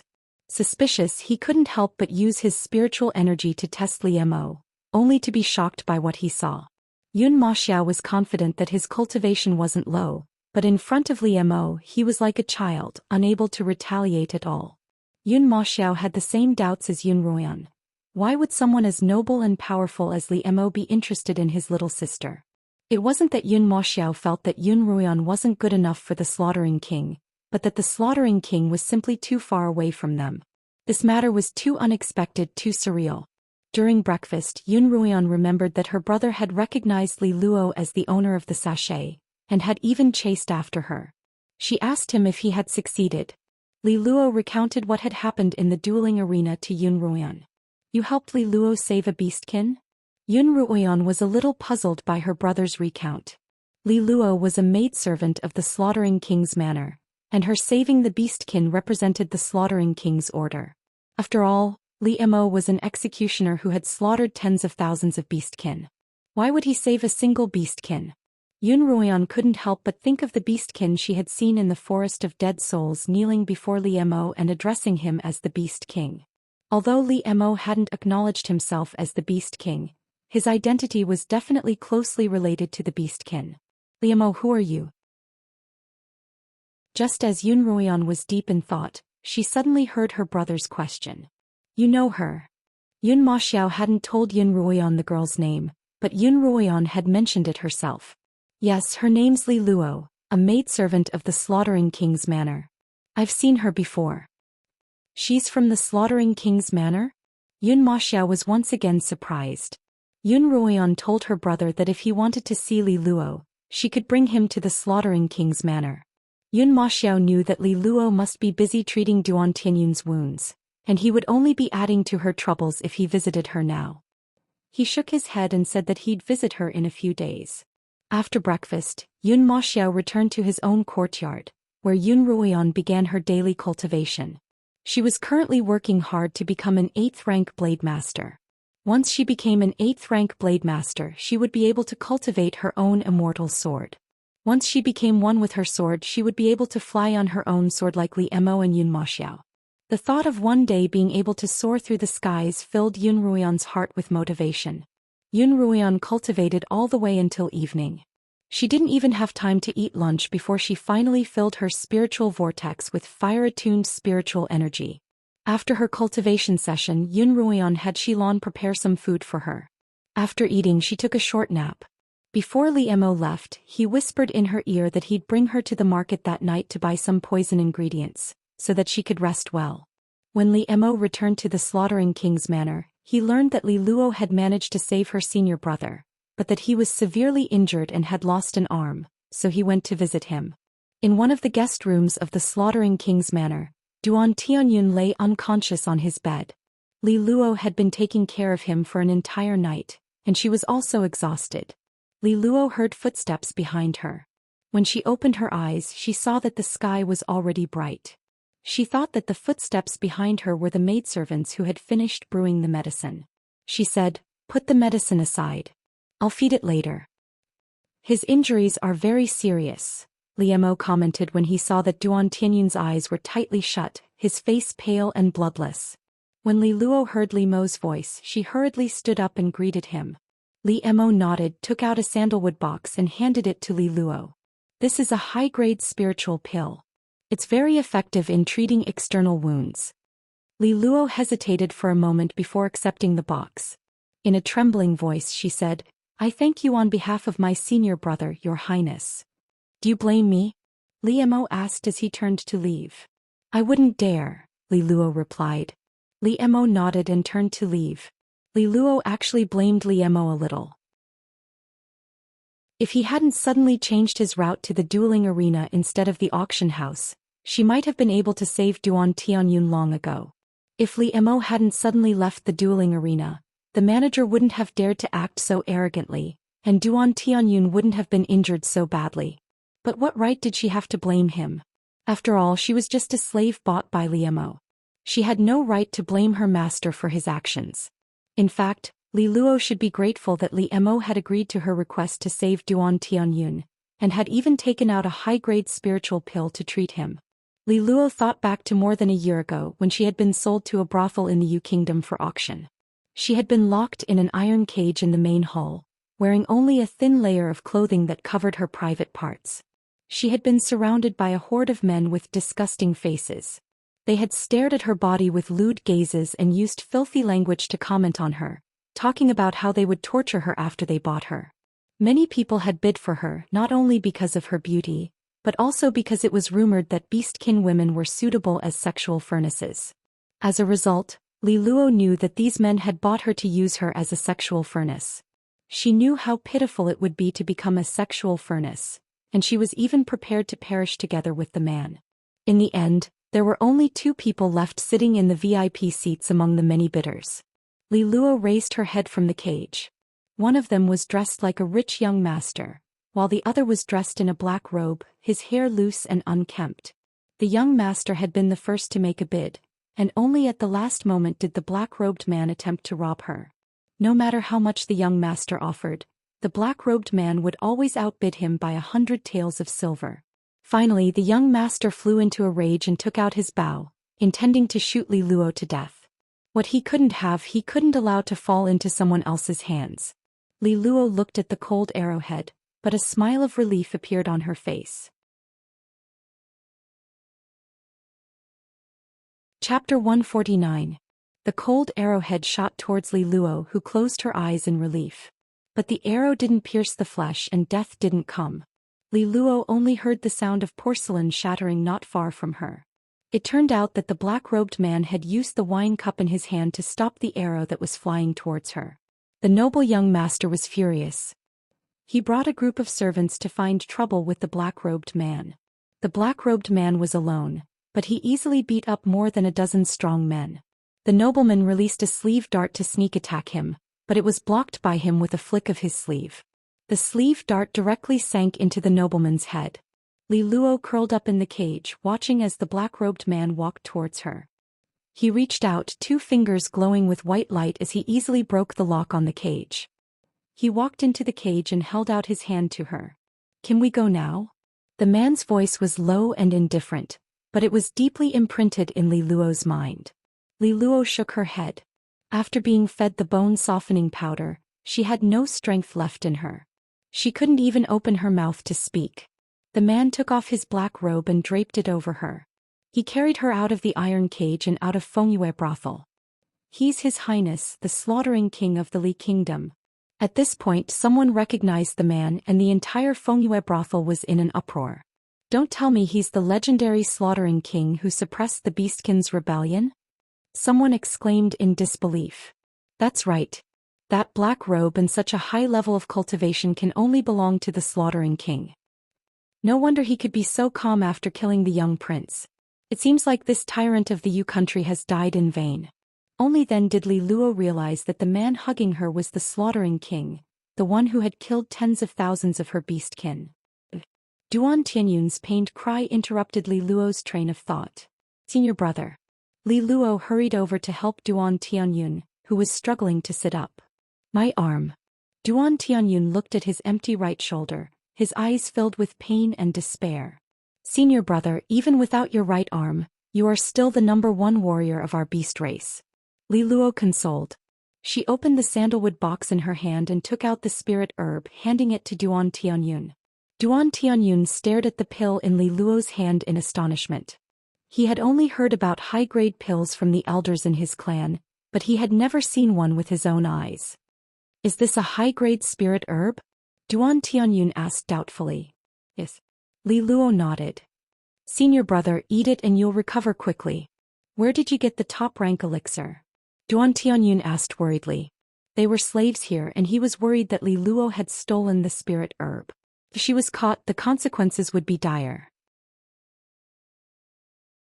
"This is a reward from His Highness." Li Luo understood Duan Tianyun's concerns and hurriedly explained, "His Highness just came to see you and upon seeing your injuries bestowed this pill upon you." Only then did Duan Tianyun relax. "When I recover, I must personally thank your Highness." When Duan Tianyun had regained consciousness, Li Luo had told him that she had been rescued by a king and was now working as a servant in this king's manor. This time, it was this king who had helped her track down his whereabouts. Li Luo had intentionally concealed the fact that this king was Li Mo, and Duan Tianyun was filled with gratitude toward Li Mo. Li Luo watched as Duan Tianyun swallowed the pill, his face immediately turning rosy. She was happy, but at the same time her heart sank. How was she supposed to tell Duan Tianyun that Li Mo was the slaughtering king? Yun Ruoyan was taking a nap on her bed when she suddenly felt someone sit by her bedside. At the same time she sensed a familiar aura. Yun Ruoyan opened her eyes and saw Li Mo staring at her intently. "You're awake." "Yes," Yun Ruoyan replied expressionlessly. Li Mo raised an eyebrow, displeased by Yun Ruoyan's cold attitude. Suddenly he leaned down toward her. Yun Ruoyan stretched out her hand and pressed it against Li Mo's chest, and the two of them stared at each other. "How ugly!" Li Mo suddenly exclaimed. Because Yun Ruoyan knew that Li Mo would be coming that night, she hadn't washed off the birthmark on her face. Because she had been sleeping, she hadn't put on a veil, and the fake birthmark on her right cheek was clearly visible.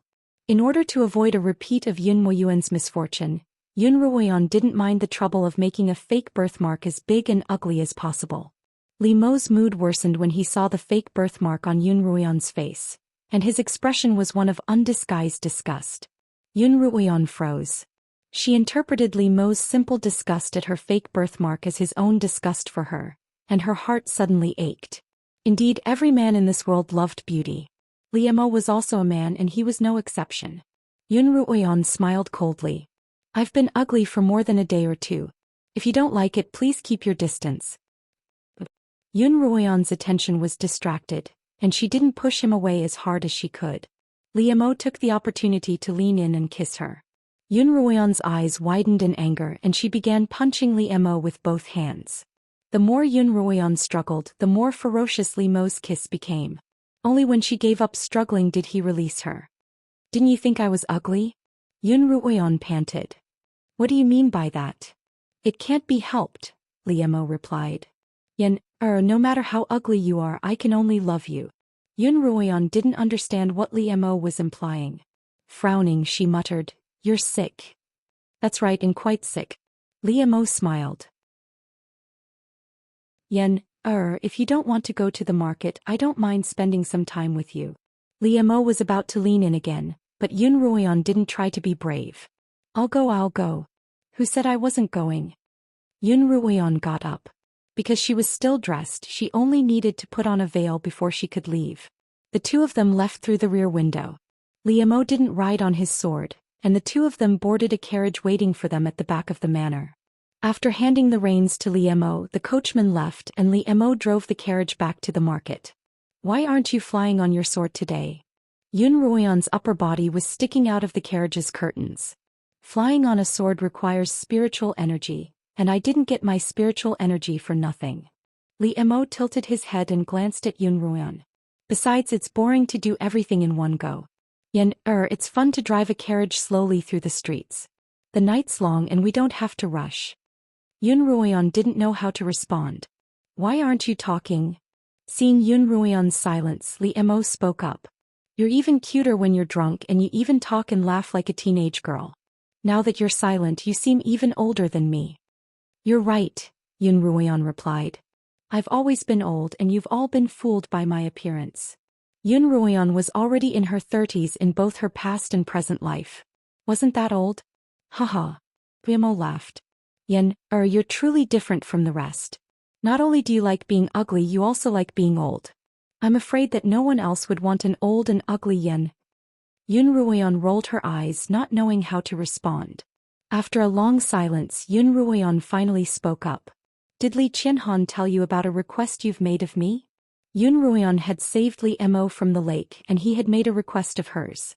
Her request was for Li Mo to ensure Yun Moxiao's safety for 3 years. "He did," Li Mo replied. "The one who was in my courtyard this morning was my brother, Yun Moxiao." "I know." Yun Ruoyan glared at him. "If you knew, why did you? Do you remember what you promised me?" Li Mo interrupted Yun Ruoyan. "But he's my brother. We're from the same mother." Yun Ruoyan protested loudly. "Then is he a man?" Li Mo asked. "As long as he's a man." Yun Ruoyan's face darkened and she was completely speechless. The two of them arrived at the entrance of the market in silence and passed through the passageway into the market. The market at night was even livelier than it had been during the day. Yun Ruoyan looked at the various poison-refining ingredients on display at the stalls, and she immediately began to search for them. Qiuqiu gave Yunruoyan a long list of ingredients. According to Qiuqiu's list, even with her current 900 gold, she would only be able to purchase a small portion of the ingredients.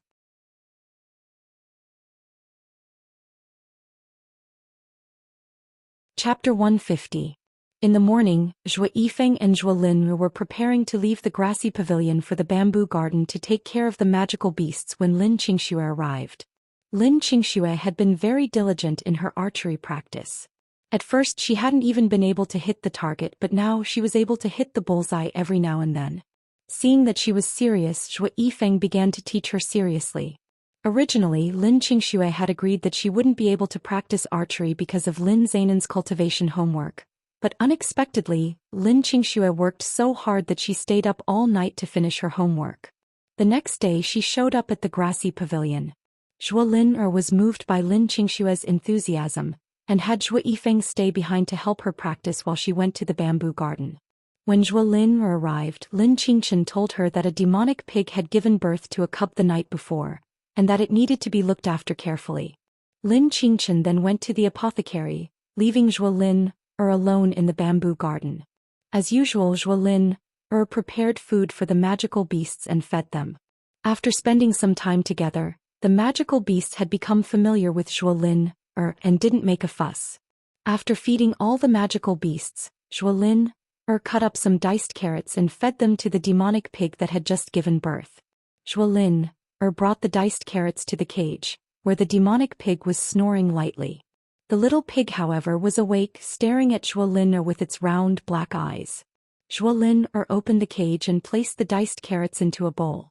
Just then the pig cub crawled over and rubbed against Zhou Lin's hand. Demonic pigs were fast-growing animals.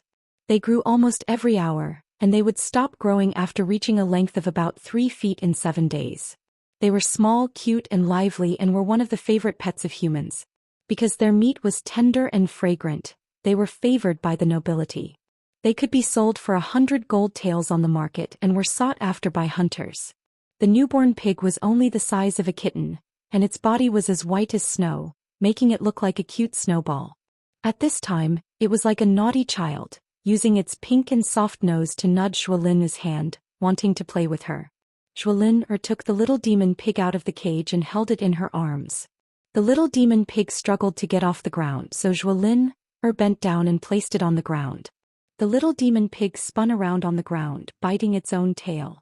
It was very funny and Zhou Lin couldn't stop giggling.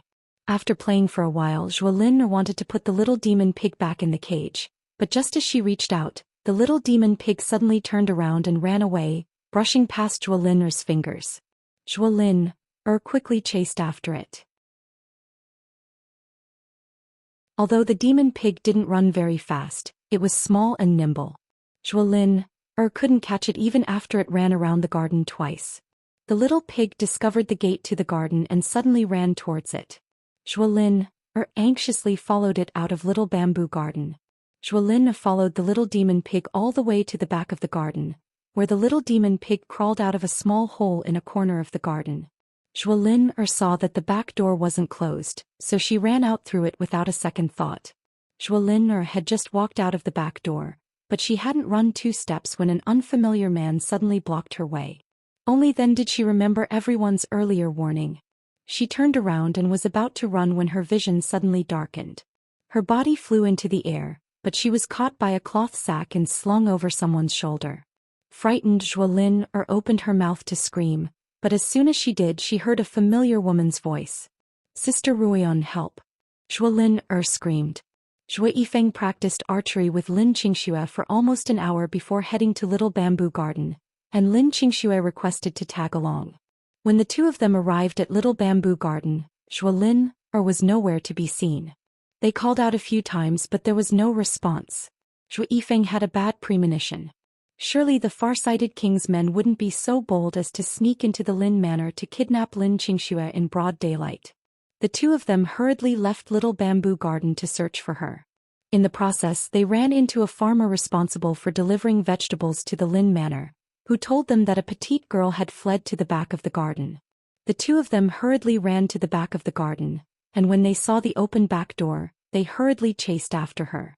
As soon as they exited the back door, They saw a man dressed like a warrior, clutching Zhou Lin's neck as he confronted two people opposite him, Yun Ruoyan and a man dressed in a black robe. Lin, Zhou Yifeng exclaimed as he tried to walk over. Don't come any closer or I'll strangle her to death, the warrior threatened Zhou Yifeng. Zhou Yifeng recognized this man as one of the far-sighted king's retainers, Ji Heir. Zhou Yifeng had even had a drink with him before. Ji Heir, let go of my sister. Zhou Yifeng, His Highness misses you and your sister very much, so why don't you come back with me obediently? Ji Heir asked Zhou Yifeng. Us siblings aren't worthy of His Highness's concern, Zhou Yifeng replied. Ji Heir, we're friends. If you let me go today I'll be eternally grateful. Humph. Ji Heir sneered. Since you're unwilling to come with me I'll take your sister away first. Zhou Yifeng doted on his sister, and this was something that the entire far-sighted king's manor knew. As long as he could capture Zhou Lin, he would be at Zhou Yifeng's weakest point. After Ji Heir finished speaking he whistled loudly. Not good, he's calling for his companions. Are you really unwilling to let go of our sister? Yun Ruoyan looked at Ji Heir. I'll give you one more chance. Yun Ruoyan could tell that Ji Heir was only a 5th-rank blade master, and she could kill him instantly with the Feilai blade. Ji Heir laughed proudly. My men will be here soon and I'll definitely take Zhou Lin with me today. As soon as Ji Heir finished speaking, a beam of white light shot out from Li Mo's fingers and into his forehead. Ji Heir's eyes widened as he stared incredulously at Li Mo, who was pointing 2 fingers at him. He collapsed to the ground. It was an honor for him to be able to witness the power of spiritual energy kill someone from a distance before he died. Lin, Zhou Yifeng hurriedly ran over and removed the sack from Zhou Lin's body. Are you all right? Are you hurt anywhere? Zhou Yifeng anxiously examined Zhou Lin. I'm fine, brother. Zhou Lin's neck was a little red, but she wasn't hurt in any other way. Everyone heaved a sigh of relief when they saw that Zhou Lin wasn't hurt, especially Lin Xianxia. If Zhou Lin had been kidnapped or injured she would surely have blamed herself. Lin, why did you run out? Lin Xianxia walked over and tugged on Zhou Lin's hand. At this moment the concerned expression on Zhou Yifeng's face disappeared and was replaced by a serious expression. He was so angry that he wanted to curse, but when he saw Zhou Lin's petite figure he couldn't bring himself to say anything harsh. All he could do was stare at Zhou Lin intently. I was chasing a little demon pig, Zhou Lin murmured. Zhou Lin lowered her head. Then, as if she suddenly remembered something, she raised her head and said anxiously, where's my little demon pig? I'm going to find it. What are you looking for? Lin Xianxia grabbed her. Are you more important or a pig? Don't ever do something so dangerous again. All right, since there's nothing else to do, let's all enter the manor, Yun Ruoyan announced. As Lin Xianxia pulled Zhou Lin into the manor, they happened to pass by Li Mo. She suddenly stopped and turned to look at him in disbelief. You're not the Slaughtering King, are you? In the entire capital Lin Xianxia could only think of the Slaughtering King, Li Mo, who was dressed in an ink-black robe that could emit spiritual energy and kill without leaving a trace. Li Mo didn't answer her question. Instead he turned to Yun Ruoyan.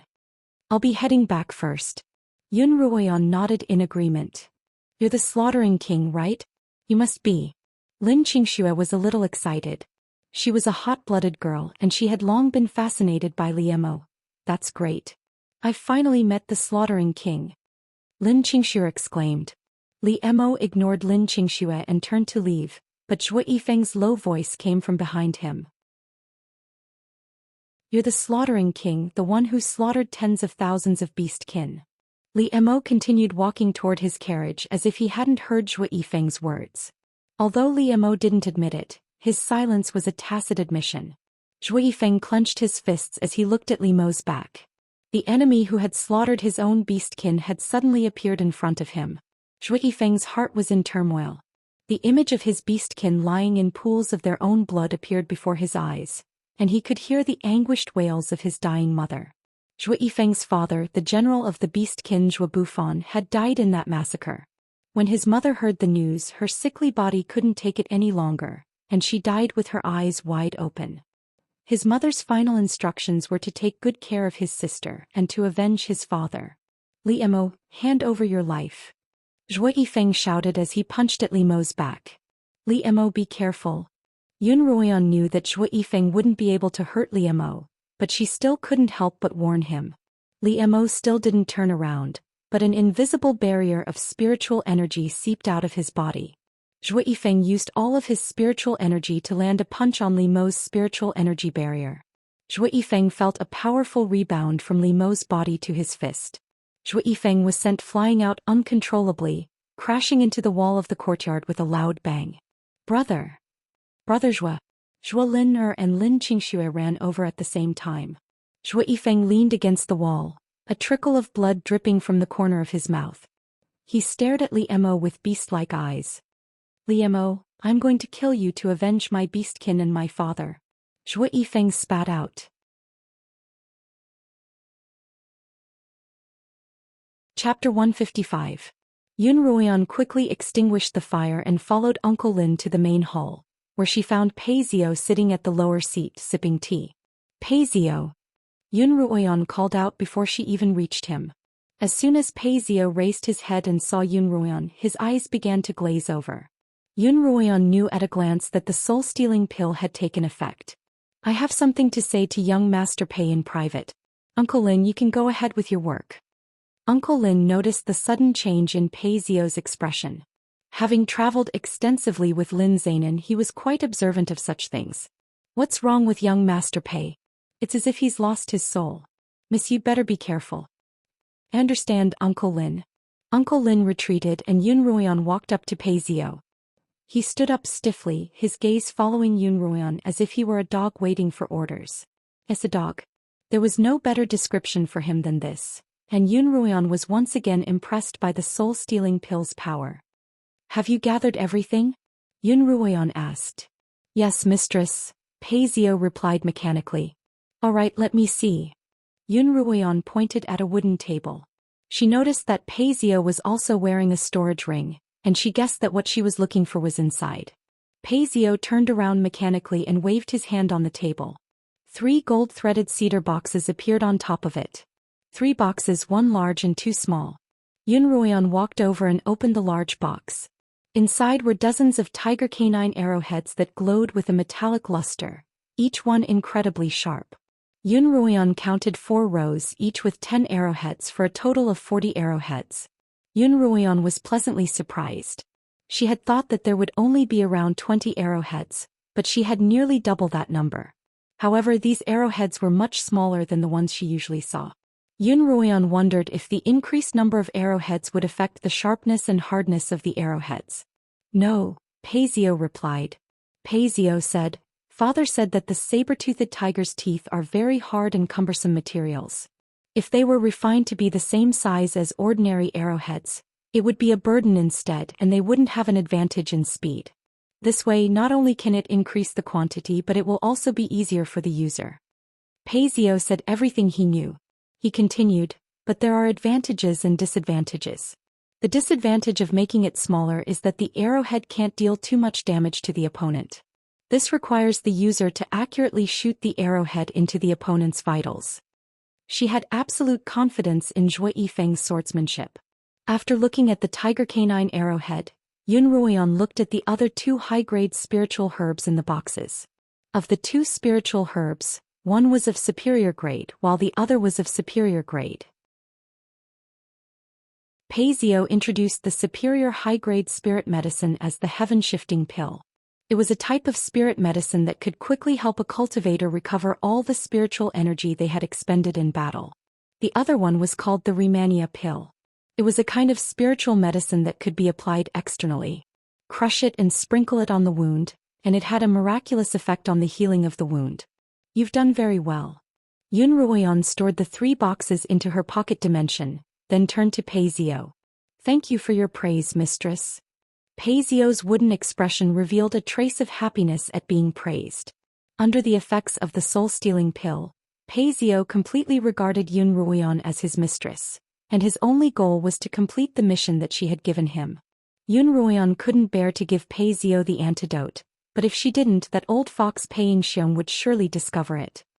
She really couldn't be too greedy. Leave the Lin Manor and head east along the main road. You'll find a brothel you frequent there. Go to the brothel and find the ugliest girl there. Then please her and sleep with her. After you wake up, take this pill I gave you." Yun Ruoyan took out the antidote for the soul-stealing pill and handed it to him. "Yes, mistress," Paisio replied respectfully as he accepted the pill. "All right, you can go now." Yun Ruoyan waved her hand and Paisio turned to leave. As Yun Ruoyan watched Paisio's departing figure, a wicked smile appeared on her face. After Paisio walked out of the Lin Manor, he didn't stop for even a moment. After a few minutes, Paisio arrived at a brothel known as the Ichun brothel. By this time it was almost evening, and there were already a number of girls soliciting customers outside. "Young Master Pei, isn't this young Master Pei?" The ladies outside recognized Paisio at first glance and hurriedly surrounded him like stars surrounding the moon. Because Paisio was generous and often brought friends from noble families to this brothel, he was considered a VIP. "Young Master Pei, it's been a long time since you've come to the Ichun brothel. We've missed you so much." The girls escorted Paisio into the brothel. As long as Paisio didn't see Yun Ruoyan, he would speak and act like a normal person. He smiled. "You're probably here for my silver, aren't you? Young Master Pei, it's been a long time since we've seen each other. Have you moved to a different brothel?" Madame Lin walked up to him. "Of course not," Paisio denied. "In the entire capital, only Madame Lin's brothel has top-notch goods. Even if I wanted to, I wouldn't be able to find a better brothel."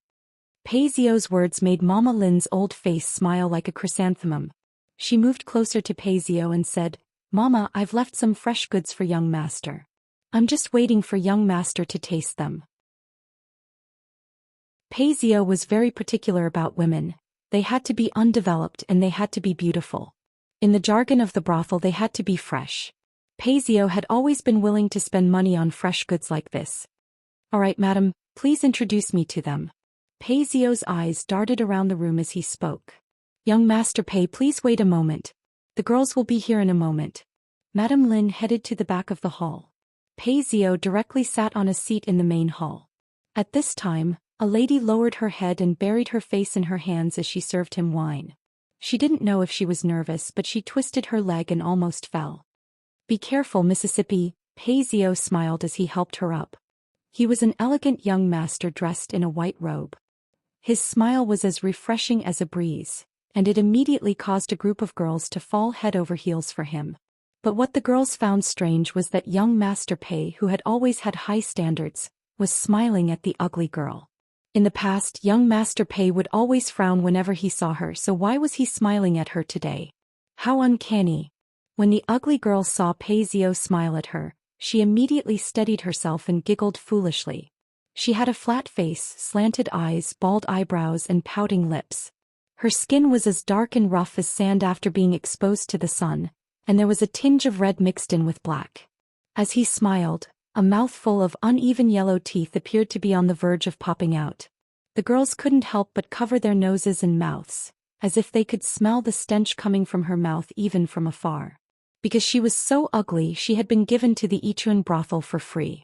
Logically speaking, a girl as ugly as her shouldn't have been allowed out to scare anyone, but Madame Lin had a good eye for such things. It wouldn't have been surprising if she were just ugly, but she was so ugly that she was a rare sight. Some people liked to steal glances at such ugly things from time to time. But that wasn't the only reason. Another important use of this ugly girl was to serve as a foil to the other girls. Compared to this ugly girl, even the ugliest girls in the Ichun brothel seemed like flowers.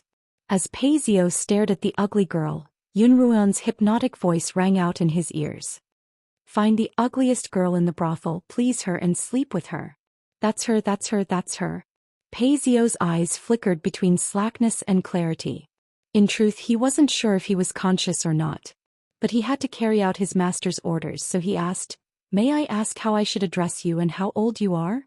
As the other girls of the Ichun brothel looked at Paisio with admiration and disgust at the ugly girl, Paisio looked at the ugly girl and asked gently. His gentle voice and watery eyes once more caused the other girls to fall into a daze, because the person he was talking to was that ugly girl. That was really strange. The ugly woman was overwhelmed by the favor and didn't know what to do. Then she let out a deep breath and mimicked the tone of a girl and said in a low, muffled voice, I am called Hua Hua. After introducing herself, Hua Hua even puffed out her impressive breasts, the only thing she could be proud of as a woman. Among the group of weak and frail girls, Hua Hua, who was tall and sturdy, had the biggest breasts. Hua Hua. As Pei Zio called out the ugly woman's name, a look of admiration appeared on his face.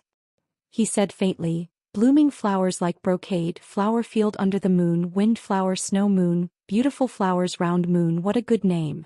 All the girls were so shocked that their eyes almost popped out of their sockets. Young Master Pei was actually praising that ugly girl. How strange, how strange. Pa, is that true, young master? Hua Hua felt dizzy. The man in front of her and the words she was hearing seemed so surreal. When have I ever lied to you? Pei Zio stood up and brushed his hand over Hua Hua's beautiful face. This one has fallen in love with you at first sight. Would it be possible for me to spend the night with you? What? What did you say?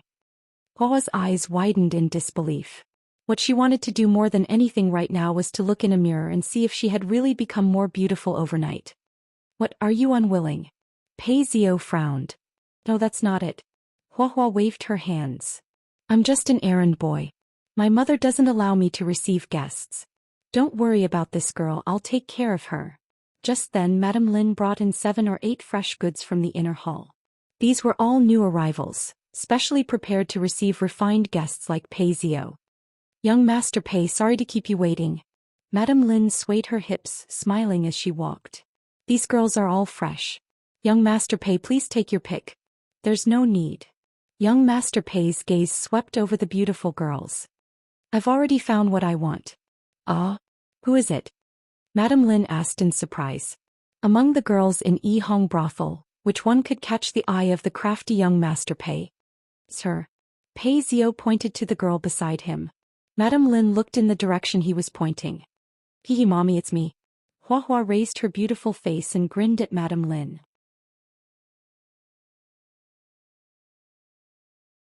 Chapter 156. Young Master Pei, who did you say you were interested in? Madame Lin thought that she was seeing things and asked Pei Zio again. That's her. Pei Zio once again pointed at Hua Hua in front of everyone. What's the matter, Madame Lin? Don't tell me you can't bear to part with her? Madame Lin was stunned. Oh no, young Master Pei, you're joking with me, aren't you? Mrs. Lin wasn't the only one who thought that Pei Zio was joking. All the girls present, the patrons, the servants, the thugs, whether they knew Pei Zio or not, all thought that he was joking. Just look at Hua Hua's face. Anyone who could stare at her for 3 breaths without looking away was considered strong. Anyone who said that they were interested in her must have been kicked in the head by a donkey or must be joking.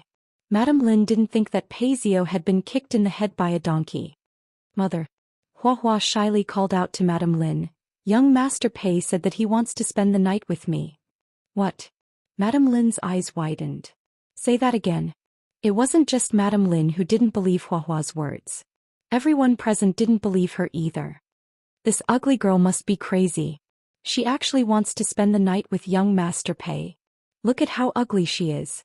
Even a toad wouldn't be interested in her. She must be crazy for men. Young Master Pei was just teasing her, but she actually took it seriously. Why doesn't she take a piss and look at herself? Ugly words rang out one after another. Hua Hua innocently looked at Pei Zio with her chicken eyes, aggrieved and resentful. Pei Zio seemed to catch Hua Hua's gaze and immediately walked over to her side.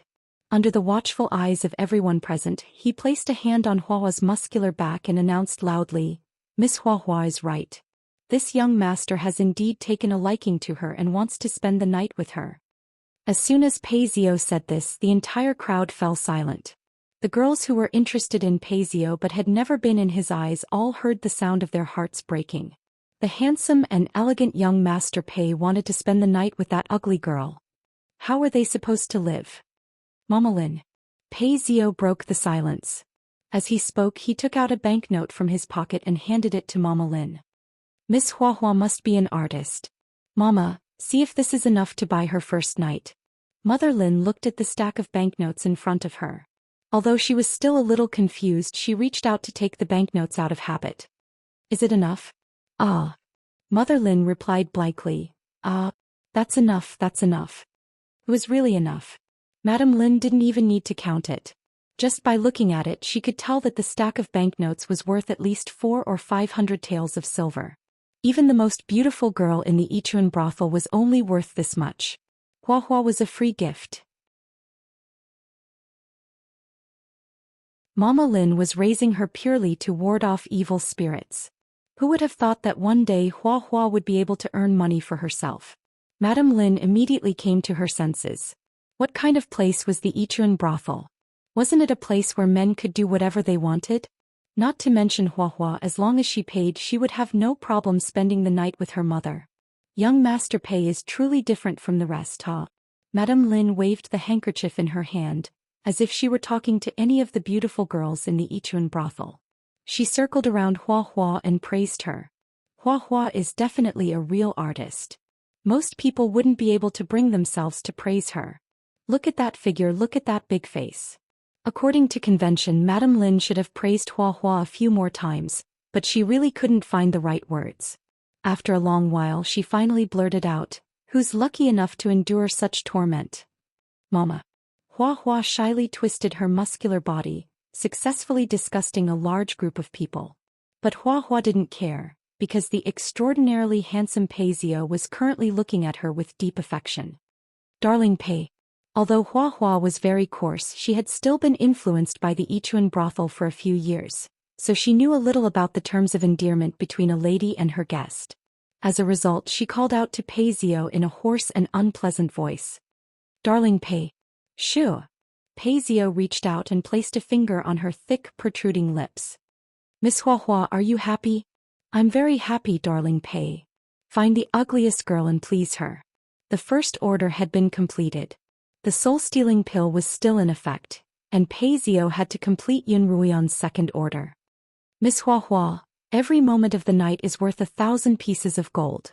Pei Zio's peach blossom eyes sparkled as he looked at Hua Hua's body, successfully melting the lard that was her. "Darling Pei, yes." Hua Hua's legs and waist had never felt so sore before, and even standing was difficult. Just then Pei Zio wrapped his arm around Hua Hua's thick waist and tried to lift her up, but his first attempt failed. On his second attempt, Pei Zio used his spiritual energy to lift Hua Hua up. "Young Master Pei, young Master Pei." Madame Lin immediately ran to the front to lead the way. "We've prepared a room for you, please." Madame Lin eagerly led the way, while Pei Zio carried Hua Hua all the way to the VIP room on the second floor. Pei Zio's figure disappeared around the corner of the staircase, and the bewitching girls finally awoke from their daze. Unable to suppress the complex emotions in their hearts, they began to weep loudly. "Oh my God. What's going on? I don't want to live anymore. What just happened? Am I dreaming? Pinch me. Ouch, it hurts. It's not a dream, it's real. Oh my God, I don't want to live anymore." While the girls were in a frenzy, the men who had come to seek pleasure were relatively clear-headed. Was that the young master of the Pei family? I think he looks like him, but I can't be sure. That's him, I see him here often. He just bought the first night of that ugly Hua Hua Hua. How could he possibly have the heart to do it? Oh my, these nobles are tired of pretty girls, so they want something more exciting. What a hardcore taste. Ever since then, Pei Zio's reputation for hardcore taste had spread like wildfire throughout the capital. The next morning, Yun Ruian woke up early, washed up and put on a set of men's clothes. She was in a particularly good mood today because if everything went according to plan, there was going to be a good show that she had personally directed. Because she was dressed as a man, she didn't leave through the front door. Instead, she leaped out of the back window. She jumped off the wall and landed on the ground. She reached out to brush off the dust on her robe and walked toward the entrance of the alley. After exiting the alleyway, Yun Ruian walked along the main road toward the Yichuan brothel. A carriage happened to pass by her. She didn't pay much attention to it, but the person in the carriage happened to lift the curtains to let in some fresh air and saw her. "Miss, what's the matter?" Cui Ju asked when she saw her mistress staring out the window. "Have the coachman stop the carriage by the roadside. I want to get off." Yi Qianying turned around. Yi Qianying's sudden order stunned Cui Ju. "Didn't you hear what I said?" Yi Qianying scolded impatiently. "Are you deaf? I want to get off the carriage. Have the coachman stop the carriage." Oh yes yes Mississippi. Ju trembled in fright and quickly stuck her head out to talk to the coachman. Xianying looked at Ju's back, her heart filled with frustration. After Xiang had been punished, she had changed 3 servants in a row, each dumber than the last. In short, none of them had gone her way. At this moment, Xianying was on her way to the Yi manor. Her wedding to the crown prince was imminent, and the Yi family, which had never been fond of her, had begun to curry favor with her. Early in the morning, the Yi family had sent a carriage to pick her up, saying that they had prepared a dowry for her. They wanted Xianying to see if she was satisfied with it, and if she wasn't, they could change it. But just a moment ago, Xianying had seen Yun Ruian dressed as a man. Although Yun Ruian's face was still covered by a white veil, Xianying had recognized her immediately. Something must have happened for her to appear on the streets so early in the morning. Without another word, Xianying got off the carriage. She had Ju and the coachman wait by the side of the road, then followed Yun Ruian by herself. She wanted to see what Yun Ruian was up to. Because it was still early, Yun Ruian strolled leisurely all the way to the Yichun brothel. The Yichun brothel's doors were tightly shut. Because it wasn't open during the day, it was deserted. Yun Ruian looked up at the second floor, but there was no movement. Even after an entire night of activity, the entire Yichun brothel was still asleep. Yun Ruian wasn't in a hurry. She entered a breakfast stall opposite the brothel and ordered a steamer of steamed buns and a bowl of 8 treasure porridge. She took off her veil, folded it carefully and placed it in her sleeve pocket. Then she slowly began to eat her breakfast. Xianying, who was hiding by the side of the stall, was confused. Wasn't the breakfast at home good enough for her to come all the way here so early in the morning? There were so many other breakfast stalls along the way, and yet she chose to eat at a place that was so close to the brothel. What a bitch. Yun Ruian ate a steamer of steamed buns, but there was still no movement from the Yichun brothel, so she ordered 2 more deep-fried dough sticks. Uncle, when does the brothel usually move? Yun Ruian asked the old man who had brought her deep-fried dough sticks. The old man saw that Yun Ruian was a handsome youth, but he had an ugly birthmark on his face. The old man frowned. Brother, why are you asking about such things at such a young age? Uncle, you've misunderstood, Yun Ruian explained. My brother hasn't returned all night and my sister-in-law is making a fuss at home, so my parents sent me here to look for him. However, the brothel hasn't opened and I didn't dare barge in. I was hoping to find out more from you, Uncle. Oh, I see. The old man's frown eased. Soon some unscrupulous people leave the brothel before daybreak. Those who come here openly will leave around this time. Most of them will directly come to this old man's shop to finish their breakfast before leaving. Just then, a figure suddenly flew out from the second floor of the Yichun brothel. As the figure flew out, there was a scream that pierced through the sky. This voice was rough and unpleasant to the ears, causing people to involuntarily shiver.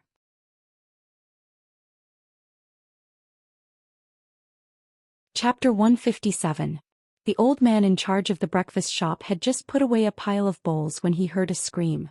He was so startled that he let go of the bowls, causing them to shatter and fall to the ground. Murder, murder. Help. Someone's been killed. Run. Following the woman's screams, the Yichun brothel erupted into a cacophony of screams. Damn it, why are you so restless all day? The old man craned his neck to look at the figure that had fallen from the second floor, then looked back at the broken bowls with heartache before squatting down to pick up the broken pieces. Perhaps he'd seen too many of these scenes and it no longer piqued his interest. Just then Yun Ruian stood up, a cold smile on her lips. She took out a copper coin and placed it on the table.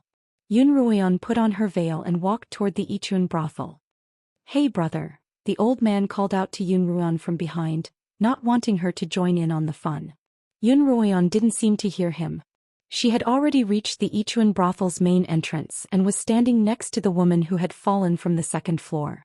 Yun Ruian couldn't help but think back to her past life, when Pei Zio hadn't returned home for several days. Yun Ruian had assumed that he was busy with his business and hadn't minded. However, a servant had told Yun Ruian that the reason Pei Zio hadn't returned home wasn't because he was busy with his business, but because he was visiting the courtesans of the Yichun brothel. Under the servant's encouragement, Yun Ruian had mustered up the courage to come to the Yichun brothel to look for him. However, before she could even meet Pei Zio, she had been humiliated by her mother. Madame Lin had summoned the ugly girl and pointed at her, telling Yun Ruoan, "How can someone as ugly as you have the cheek to call a man home? If you don't give a man a way out, he'll divorce you." From that day onwards, Yun Ruoan, who had already felt inferior and timid, became even more timid. She no longer dared to ask about Pei Zio's affairs, for fear that he'd divorce her. It was only later that Yun Ruoan found out that the servant had been planted by Yi Qianying, and that the humiliation had been arranged by Yi Qianying. Yun Ruoan sighed and squatted down by Huahua's side. As she looked at Huahua, who was coughing up blood, she couldn't help but feel a little sad. Thanks to her thick skin, Huahua didn't die immediately. However, her eyes started to lose focus, and it seemed that she wouldn't be able to survive. Yun Ruoan sighed again. She placed her finger on Huahua's forehead and transferred some spiritual energy to her. Huahua coughed twice and her eyes focused once more. Seeing that she could still be saved, Yun Ruoan took out a life-saving pill and fed it to Huahua. Huahua took a deep breath. In the end, she was still alive. "How are you? Are you all right?" Yun Ruoan asked. "Pei Pei." Huahua still called out Pei Zio affectionately. Yun Ruoan knew that she had done quite a bit of harm to him and she felt a little ashamed. Huahua had never harmed her. Yun Ruoan had only used her to get back at Pei Zio. Yun Ruoan took out a bag of silver and placed it by Huahua's side. "Last night was just a wet dream. Forget it. If you want to live, take this money and leave this place." "No, I'm not leaving. I want to find my dear Pei." Huahua couldn't understand why Pei Zio, who had been gentle with her for an entire night, would suddenly kick her down the stairs. Just then, the tightly shut door suddenly opened, and a dozen or so men and women ran out, all of them disheveled and disheveled. What happened inside? Yun Ruoan tugged at one of the girls who was still in a state of shock. "Murder, murder," the girl stammered. "Who killed? Who killed?" "Young Master Pei, he killed my mother. And so many people." As soon as Pei Zio opened his eyes, he obeyed Yun Ruoan's orders and swallowed the antidote. As the effects of the soul-stealing pill wore off, he gradually regained consciousness. As he regained consciousness, Pei Zio was horrified to find a naked, ugly and revolting woman lying next to him. Shocked, Pei Zio turned over and fell off the bed. Huahua was startled awake, and she looked at Pei Zio seductively with her beady eyes. "Pei Zio, you're awake." Thinking back to the night before, Huahua still felt as if she were floating in the clouds. Why are you here?" Pei Zio pointed at Huahua, his face full of fear. He looked around. This was the Yichuan brothel, a place he frequented. But he couldn't remember how he had ended up here. More importantly, why was he sleeping on the same bed as this disgusting, ugly woman? What in the world had happened? "Have I been here all this time?"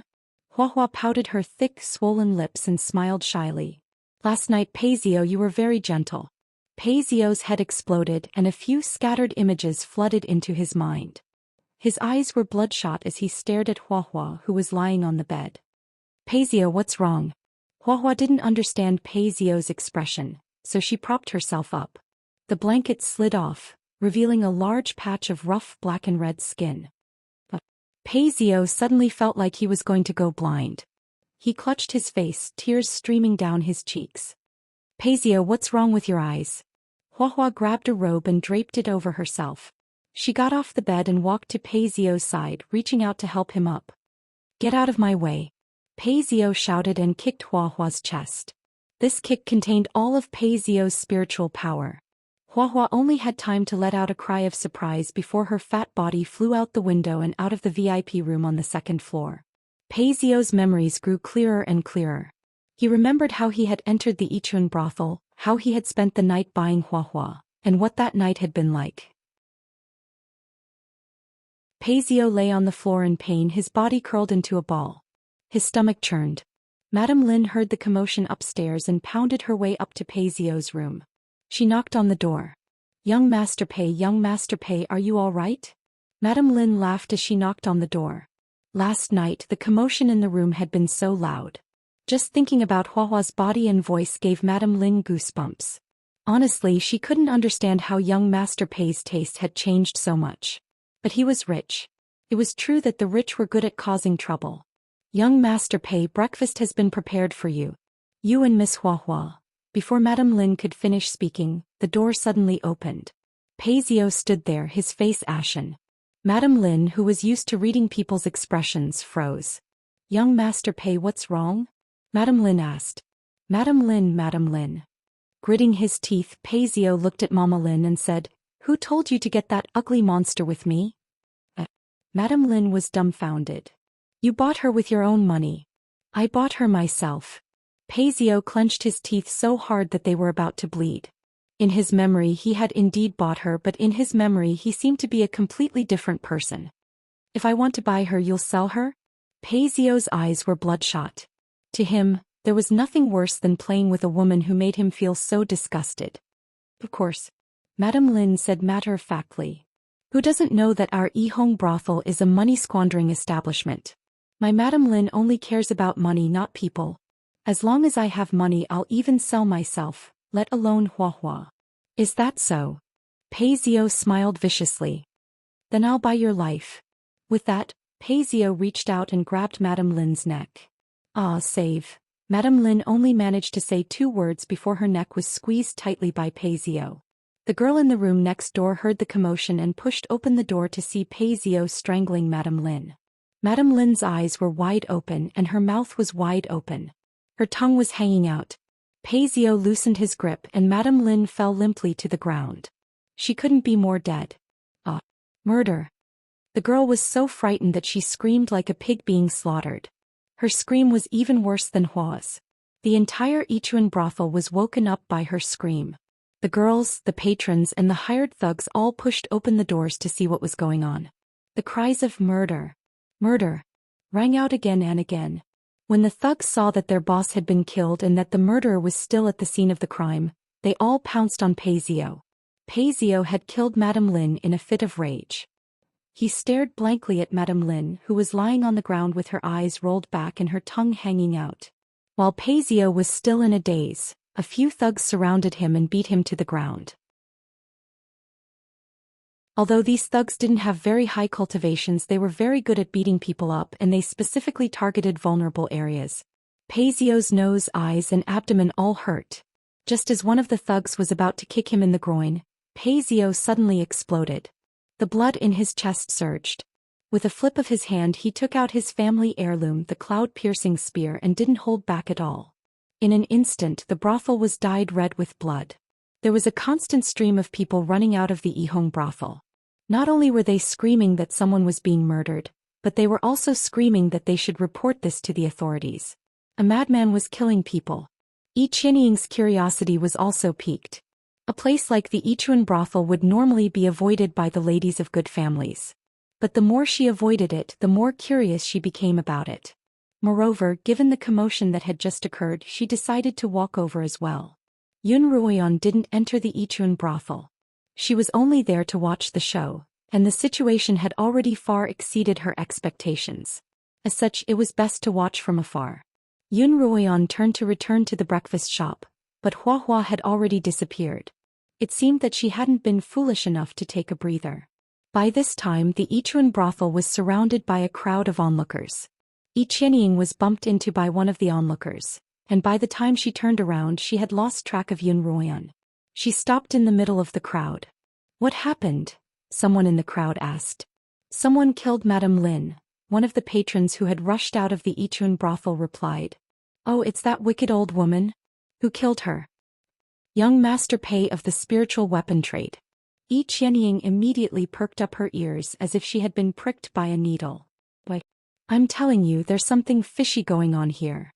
The patron recounted the events of the previous evening. Did he really sleep with Hua? Because of Hua's ugliness, there was no one in the area who didn't know of her. He really slept with her. The patron exclaimed exaggeratedly. And there was quite a commotion last night, from Hua's hoarse voice. The patron made an indescribable expression as he continued. For some reason, young Master Pei went crazy early this morning, strangling Madame Lin to death and killing many of her thugs. Isn't he crazy? He's not crazy. How could he sleep with Hua? When the crowd thought of Hua, they didn't know whether to laugh or cry. Yi Qianying clutched her handkerchief tightly, her heart filled with an indescribable mixture of emotions.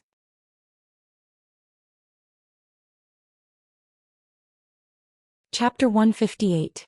Not long after, the bailiffs who had received the report jogged all the way to the Ichun brothel, and the onlookers immediately made way for them. As soon as the bailiffs entered the brothel, they were greeted by such a scene. Pei Zio stood in a pool of blood, his spear in hand. At his feet were the corpses of 7 or 8 thugs, as well as a madam whose eyes were rolled back in her head. The bailiffs didn't dare approach him, instead standing at the foot of the stairs. The head of the bailiffs recognized Pei Zio. The Pei family had always interacted with officials. From the emperor's relatives to the secretaries of the yamen and the jailers, the Pei family was willing to spend money to rope them in. Who knew when he would be able to use it in the future? Of course he could use it now. "Young Master Pei, what's the matter?" the head of the bailiffs asked from afar. Pei Zio raised his head to look at the bailiffs, and his cold face slowly revealed a pained expression. I don't know anything. I've been kept up." The head of the bailiffs was a knowledgeable man, and after hearing Pei Zio's words, he had a rough idea of what was going on. "Young Master Pei, no matter what, please put down your weapon and come with us to the yamen." Pei Zio was only wearing his undergarments and his body was drenched in blood, some from others and some from himself. After the fight, Pei Zio's face was swollen, his hair disheveled and his eyes unfocused. He no longer had the air of a young master. He was carried out of the Ichuan brothel by the bailiffs. As his unfocused gaze swept across the crowd, he suddenly saw a familiar face. It was Xianxia. Their eyes met and there was an indescribable mixture of emotions. "Uncle, another bowl of 8 treasures porridge," Yun Ruoyan called out. She was still sitting at the seat by the door, and because there was a good show to watch, her appetite was particularly good. "Little brother, have you found your eldest brother?" the old man asked curiously when he saw his daughter's excitement. My brother, he's not here. We've wronged him." Yun Ruoyan made up a story as she ate her porridge, looking at the gradually dispersing crowd and the figure of a familiar woman. The show had ended, but another was about to begin. Yun Wuxia was cultivating in his own residence when he suddenly sneezed. Frowning, he rubbed his nose and ended his cultivation. He hadn't seen Yun Ruoyan in a few days, so he decided to head over to her quarters to take a look. Yun Wuxia didn't see Yun Ruoyan when he arrived at her cottage. Yun Ruoyan usually cultivated in the morning and evening, and it was around this time that she would get up to wash up and eat. Something must have happened for him to go out so early today. When Yun Wuxia pressed on, Peony quietly told him that her mistress had left early in the morning, and was dressed in men's clothing. Puzzled, he waited for Yun Ruoyan in the room. When Yun Ruoyan pushed open the window and entered the room, she saw her brother sitting by the table staring at her. "Oh, my brother." Yun Ruoyan patted her chest. "Why did you conceal your aura? You scared me. What were you doing so early in the morning? Why are you dressed like this?" Yun Wuxiao asked. "Nothing, just wanted to get some fresh air." Yun Ruoyan turned around and closed the window. It was already autumn and the cold wind would blow in through the window. "Get some fresh air?" Yun Wuxiao clearly didn't believe Yun Ruoyan's words. "Oh, I've had enough bird's nest soup, so I went out for a change. Then I saw a good show." Yun Ruoyan walked up to her brother and poured herself a cup of hot tea, sipping it slowly. She'd eaten too many steamed buns and it was time for her to quench her thirst. "What show did you see?" Yun Wuxiao continued to interrogate her. Yun Ruoyan couldn't help but burst out laughing as she recounted Pei Zio's story to her brother in vivid detail. "Brother, do you think young Master Pei will be sentenced to death for murder?" Yun Ruoyan asked. "Ruoyan, did young Master Pei offend you in the past?" Yun Wuxiao suddenly asked. "Oh, what's wrong?" Yun Ruoyan's smile immediately vanished. She realized that she was taking pleasure in Pei Zio's misfortune far beyond the scope of a bystander. But she just couldn't help it. "Look at how happy you are. Those who don't know better might think that you have some deep grudge against him," Yun Wuxiao exclaimed. Yun Ruoyan thought about it for a moment. She had to hide the grudge from her past life, but she could at least tell her brother about it in this life. As a result, Yun Ruoyan told her brother about how Pei Zio, Qianying Yun Ruoyao, and Yun Ruoyu had tried to harm her and cousin Lin in the imperial territory. "He really is a despicable person," Yun Wuxiao commented angrily after hearing Yun Ruoyan's account. "Brother, do you think Pei Zio will be severely punished for killing so many people at the emperor's feet?" "No, he won't," Yun Wuxiao replied. "But Yun Ruoyan asked. According to what you said, he fell into someone else's trap, Yun Moxiao said. Ah. Yun Ruoyan looked at her brother in shock. Fell for someone else's trap? Brother, why do you say that? Yun Ruoyan was shocked by her brother's observation skills. Just from hearing her story, he could tell that Pei Zio had fallen for someone else's trap. That's obvious. You said that Hua Hua is so ugly that any normal man would be disgusted by her, but Pei Zio spent a lot of money to buy her first night. This is something worth considering. Yun Moxiao explained. He suddenly started killing people in the morning. He must have been mesmerized and couldn't accept spending a night with an ugly woman, so he lost his mind. Yun Moxiao quickly explained the situation, and Yun Ruoyan felt that if he continued, she would be exposed as the mastermind behind all this. She was just about to change the topic when Yun Moxiao asked, "Where's that Hua Hua? You haven't mentioned her for a long time. The madam was beaten to death, so where did she go?" I don't know. Yun Ruoyan lowered her head and continued drinking her tea. If Hua Hua ran away, it means there's a conspiracy behind this, Yun Moxiao continued. Even if there's a conspiracy, he still killed someone. How can he not take responsibility for killing someone? Yun Ruoyan said, unconvinced. Although I'm not often in the capital, I've often heard Master mention a few of the major families in the capital. Among them, the Peis have been the fastest to rise in recent years. With money and connections, it wouldn't take much effort to deal with such matters. Moreover, the people Pei Zio killed were all low-class people, so it was easy to bribe them with some money. Besides, Yun Moxiao turned to Yun Ruoyan. He was accepted into Kongming Academy just like you. Even if he committed a crime, he can't be sentenced to death. Yun Ruoyan knew that it wouldn't be so easy to get rid of Pei Zio, but his reputation would be tarnished after this incident. Forget it, it's none of my business. Yun Ruoyan smiled. Brother, I'm going to the Slaughtering King's Manor to play with Sister Li Luo today. Why don't you come with me? Li Mo was right. The Slaughtering King's Manor was indeed open to Yun Ruoyan at any time.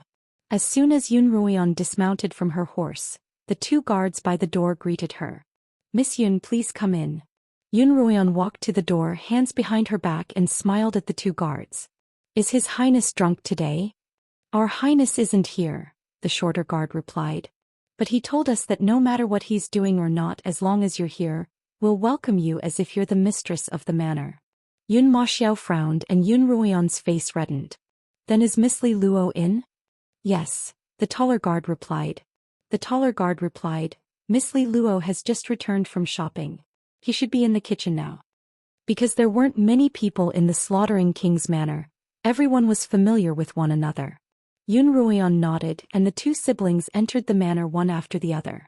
Yun Moxiao was also surprised by how quiet the manor was. There were even fallen leaves in the corridors and no one was sweeping them away. Moreover, without anyone to lead the way, they didn't even know where to go in such a large manor. Ruoyan, do you know where the kitchen is? Yun Moxiao asked. I don't. Yun Ruoyan shook her head. She had been to the Slaughtering King's Manor twice, slept in one of the guest rooms, had some snacks in the garden at the back, and waited for Li Mo in the drawing room. But Yun Ruoyan had no sense of direction, and she wouldn't be able to find any of these three places. Just then, a middle-aged woman in her 40s walked out from the corridor to the right. She was dressed in a blue cotton robe, and it looked like she was the mother of one of the servants in the manor. Miss Yun, are you Miss Yun? The mother didn't seem at all timid as she greeted Yun Ruoyan. Both Yun Ruoyan and Yun Moxiao were taken aback. In the Yun household, such servants didn't have the right to speak to guests. Even the most upper-class maids had to lower their heads in front of guests, and unless the guest asked to speak to them or the master ordered them to do so, they wouldn't initiate a conversation. However, the mother didn't seem to realize this.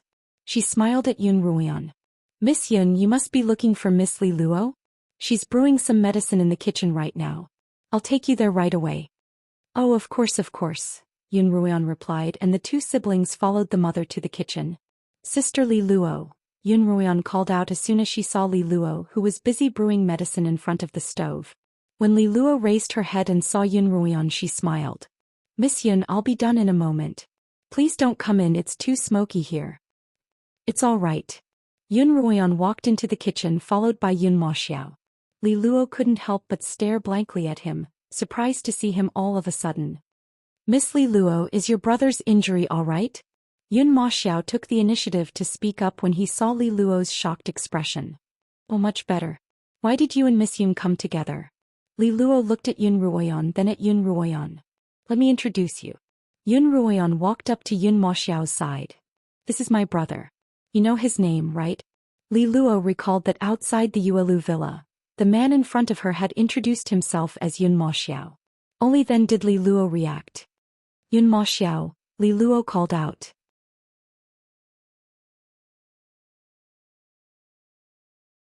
Chapter 159. Hero, I didn't expect you to be Miss Yun's brother. Li Luo looked at Yun Ma Xiao and smiled. That day I had to bring my senior brother back to treat his injuries and left in such a hurry that I forgot to ask where you lived. My senior brother has been talking about it for the past few days, saying that he has no way to repay you for saving his life. It was nothing, Yun Ma Xiao hurriedly said. Don't take it to heart, Miss Li, and don't call me hero all the time. That's right, calling you hero is too formal, Yun Ruoyan interjected.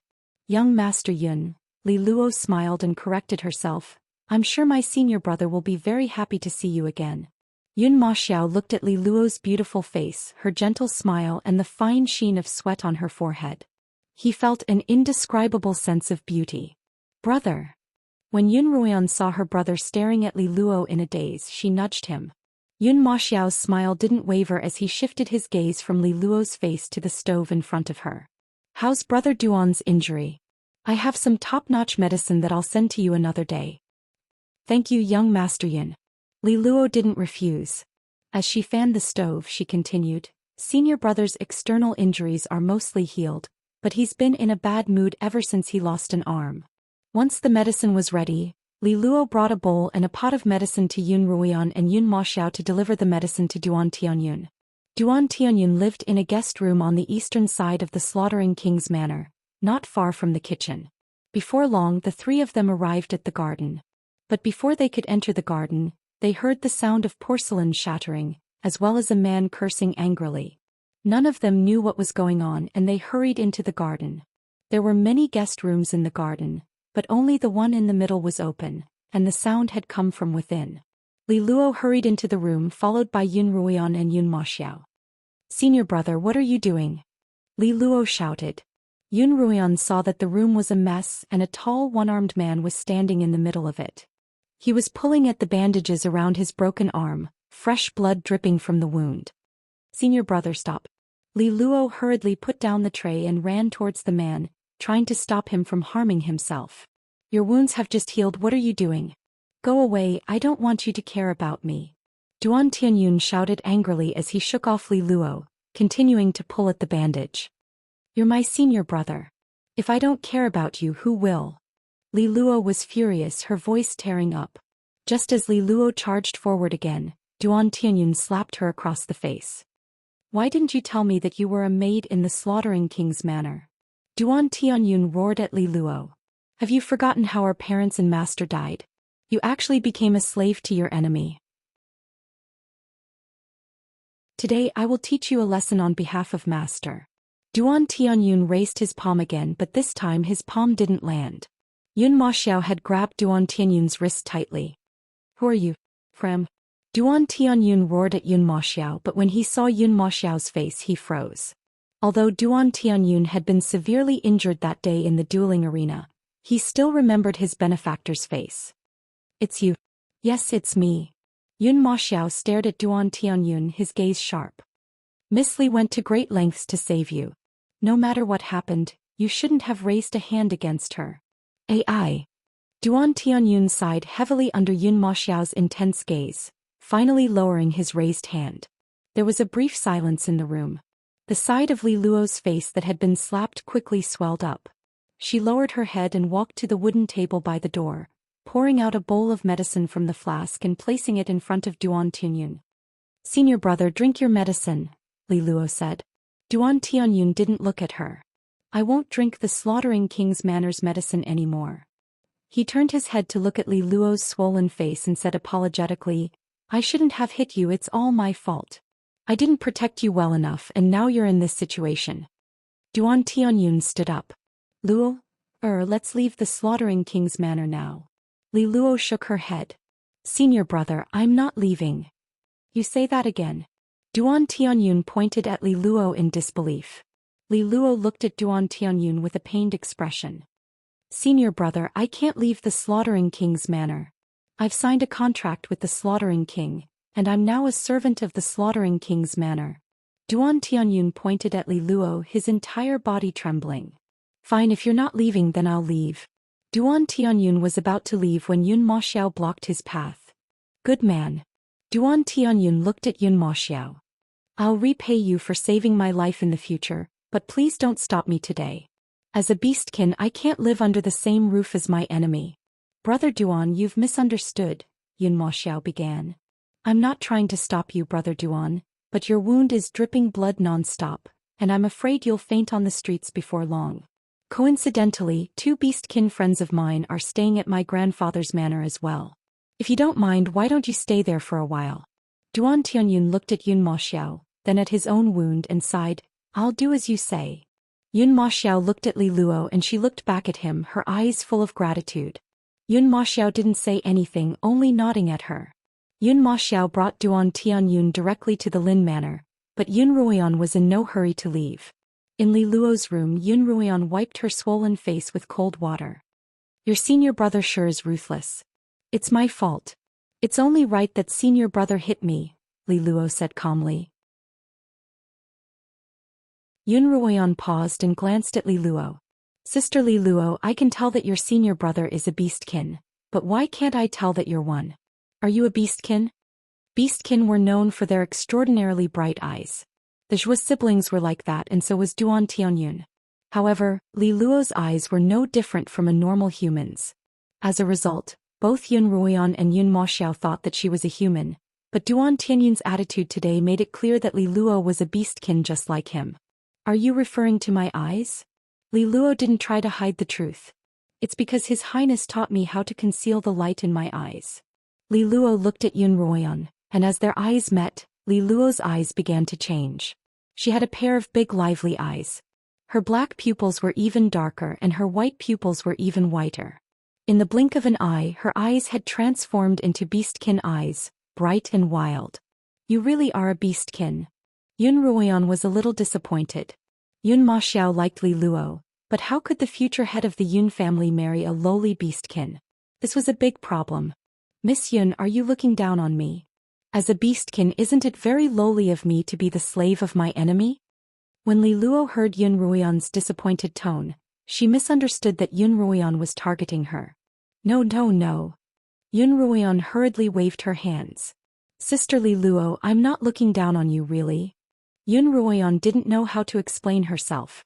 After all, she couldn't tell Li Luo that it was because her brother had taken a liking to her, but because she was a beastkin, their relationship might end before it had even begun. Actually, His Highness isn't as scary as everyone thinks, Li Luo murmured. Li Luo lowered her head and said softly, he bought me at a slave auction. Yun Ruoyan looked at Li Luo with interest, waiting for her to continue. Li Luo slowly recounted the events of the past to Yun Ruoyan. Li Luo told Yun Ruoyan how she had been poisoned with a paralyzing powder, how she had been sold in a cage, and how Li Mo had saved her. When she found out that Li Mo was the slaughtering king, she had been prepared to perish together with him. However, she hadn't been humiliated or tortured as she had imagined. Li Mo had cured her of the paralyzing powder, healed her wounds, and given her some money before allowing her to leave on her own accord. However, Li Luo didn't accept Li Mo's kindness. Instead, she hid and waited for an opportunity to assassinate Li Mo. I tried to assassinate His Highness 8 times, but I was caught every time, Li Luo laughed self-deprecatingly. But His Highness has never made things difficult for me. He's let me go time and time again. Every time His Highness released me, my hatred for him lessened a little, but my desire to kill him never lessened. It was as if I were competing with myself. Finally, on the last attempt, I found an opportunity. Li Luo said that she had followed Li Mo from the Yu Kingdom to the Li Kingdom. Once she had followed Li Mo into the Minghuang Mountain, where there was a cave within the imperial territory. Li Luo followed Li Mo to the entrance of the cave. When she saw him enter, she wanted to follow. However, as soon as she took a step into the cave, a powerful aura forced her back. Frightened, she hid in a corner and waited for Li Mo to come out. Li Luo waited from night until the morning of the second day, when Li Mo finally walked out of the room heavily injured. Li Luo realized that this was a good opportunity for revenge, and she charged at Li Mo without hesitation. Although Li Luo's cultivation wasn't high, Li Mo's injuries were so severe that he couldn't use his spiritual energy. As a result, the sounds of their fight attracted the attention of the guards, who surrounded them and attacked them. What Li Luo hadn't expected was that Li Mo would protect her. Not only did he take a blow for her, but he even managed to escape with her. From then on, I made up my mind to follow His Highness. Even if I had to be his little servant, I would still be willing.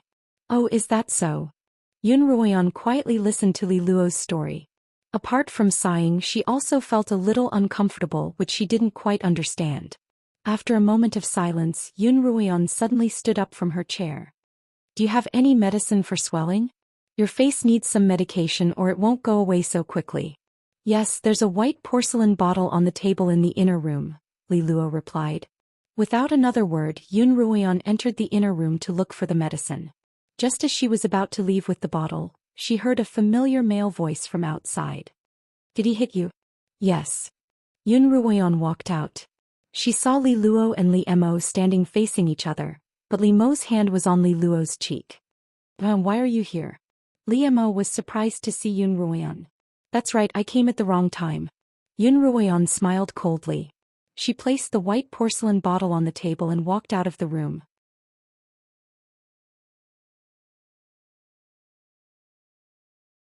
Chapter 160. Your Highness, Miss Yun must have misunderstood. Li Luo exclaimed anxiously. Li Mo's hand was still on Li Luo's face. When he removed it, Li Luo's face was no longer red and swollen. Thank you, Your Highness. Li Luo bowed. But Miss Yun, Li Mo raised a hand to interrupt Li Luo. He took out a scroll from his sleeve and handed it to Li Luo. Prepare the herbs according to this list. Sunan will come to collect them in 2 days. Yes, Your Highness. Li Luo took the list and walked out of the room. As Li Mo walked out of Li Luo's room, Yun Ruoyan's expression surfaced in his mind. Was she angry because he'd placed his hand on another woman's face? That must be jealousy. Li Mo's lips curled up in a smile. He found Yun Ruoyan's jealous expression adorable. Yun Ruoyan quickly walked out of Li Luo's garden, her heart filled with an inexplicable anger that made her head hurt. She went out of the garden, wandered aimlessly and miserably lost her way. Why am I so unlucky today? Yun Ruoyan thought gloomily as she stood on an unfamiliar path. Although it was already autumn, her surroundings were still lush and lush. The trees and flowers looked as if no one had ever taken care of them, and they grew in a messy yet exuberant manner. There were also weeds growing out from the cracks in the stone path beneath her feet, almost covering the entire stone path. This didn't look like a prince's manor at all. If not for the fact that there was still some human presence, it would have looked no different from an abandoned garden. What an unlucky day. Yun Ruoyan couldn't help but shout as she stomped on the stone path. What's the matter? Are you angry at me? Li Mo's voice suddenly rang out from behind Yun Ruoyan. Yun Ruoyan stopped stomping her feet, straightened her back and continued walking along the stone path. She didn't care which direction she was heading in. Where are you going? Li Mo followed her quickly. The path was too narrow for 2 people to walk side by side, so he followed a step behind Yun Ruoyan. This path leads to the back of the mountain. Do you want to go hunting or sightseeing? Li Mo chattered away. I'd be happy to accompany you, but it's this season, and the plants on the back mountain are beginning to wilt. Don't look back, Yun Ruoyan repeated to herself as she walked briskly. The little animals have also eaten their fill and are hiding in their nests. Li Mo continued to persuade his mother-in-law and daughter-in-law. Yun Ruoyan continued forward. Sigh. Li Mo sighed. There won't be any good scenery or prey to catch. I'm afraid she'll be disappointed. Did I say anything about going to the back mountain? Yun Ruoyan couldn't help but turn to Li Mo. No. Li Mo shook his head and smiled. Where is going? Relying on the self-restraint she'd cultivated over 2 lifetimes, Yun Ruoyan finally managed to suppress the raging blood in her heart. I want to leave this place. Oh Yen you should have said so earlier. Liemo stepped forward and hugged Yun Ruoyan's waist. What are you doing? Yun Ruoyan raised a hand to push him away, but her body suddenly leapt into the air.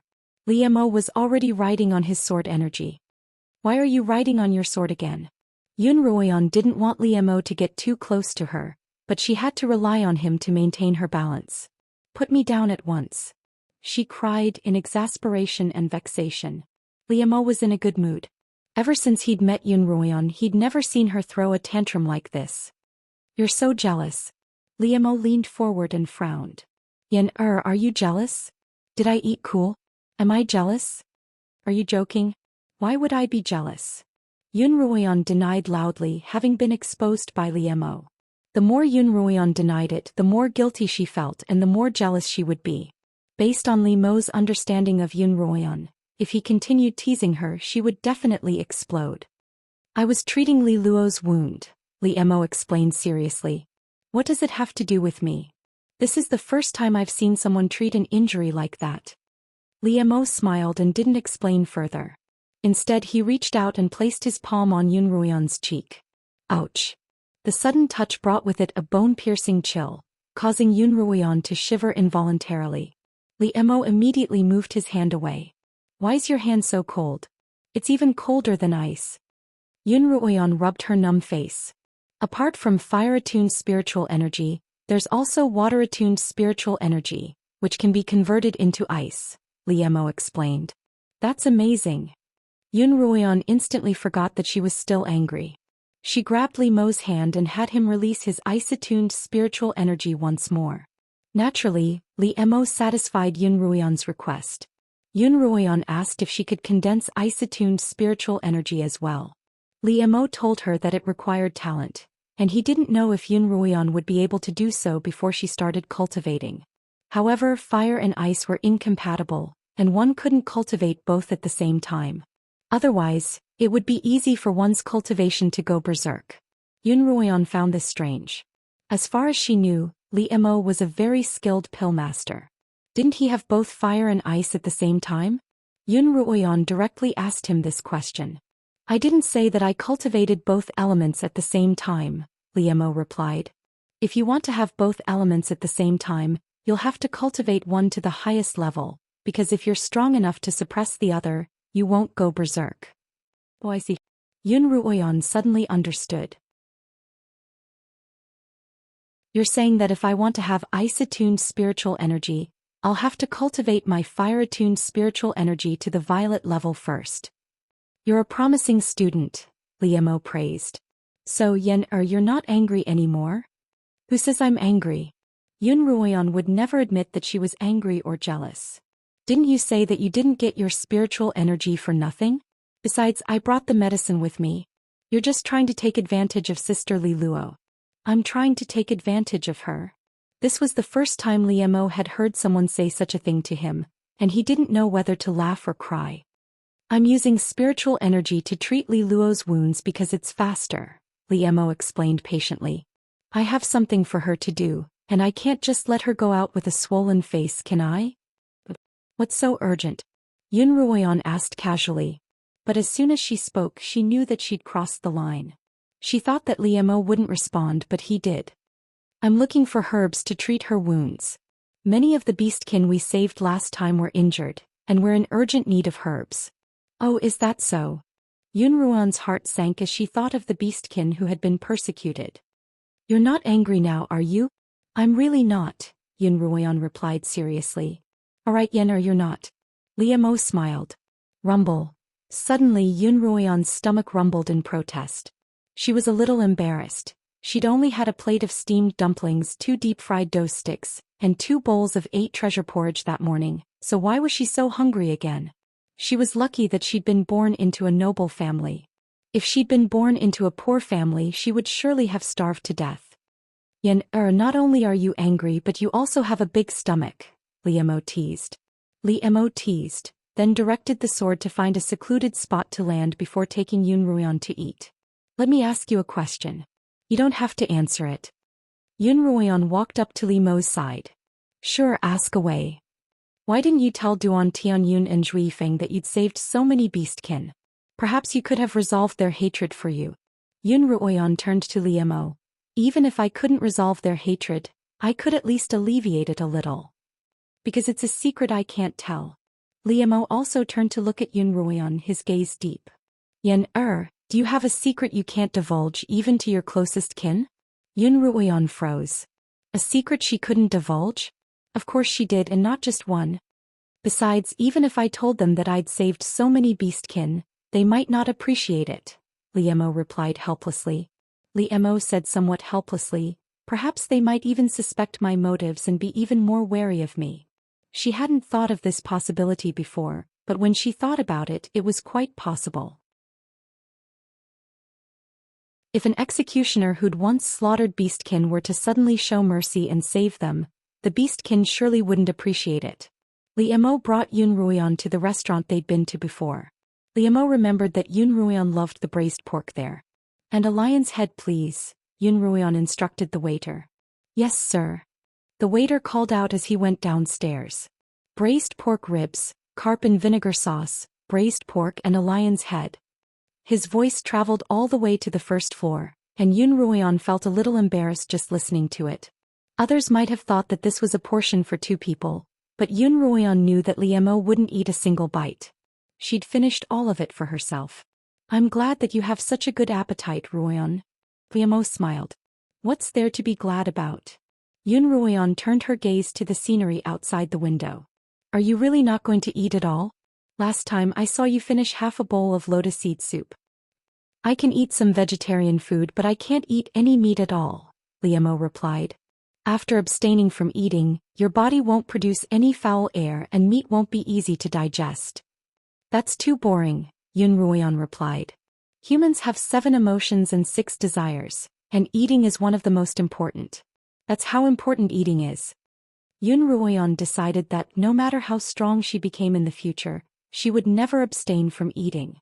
Just as Yun Ruoyan was contemplating, a slender, monkey-like figure suddenly appeared in her field of vision. The figure darted through the crowd, agile and nimble, and someone was chasing after him.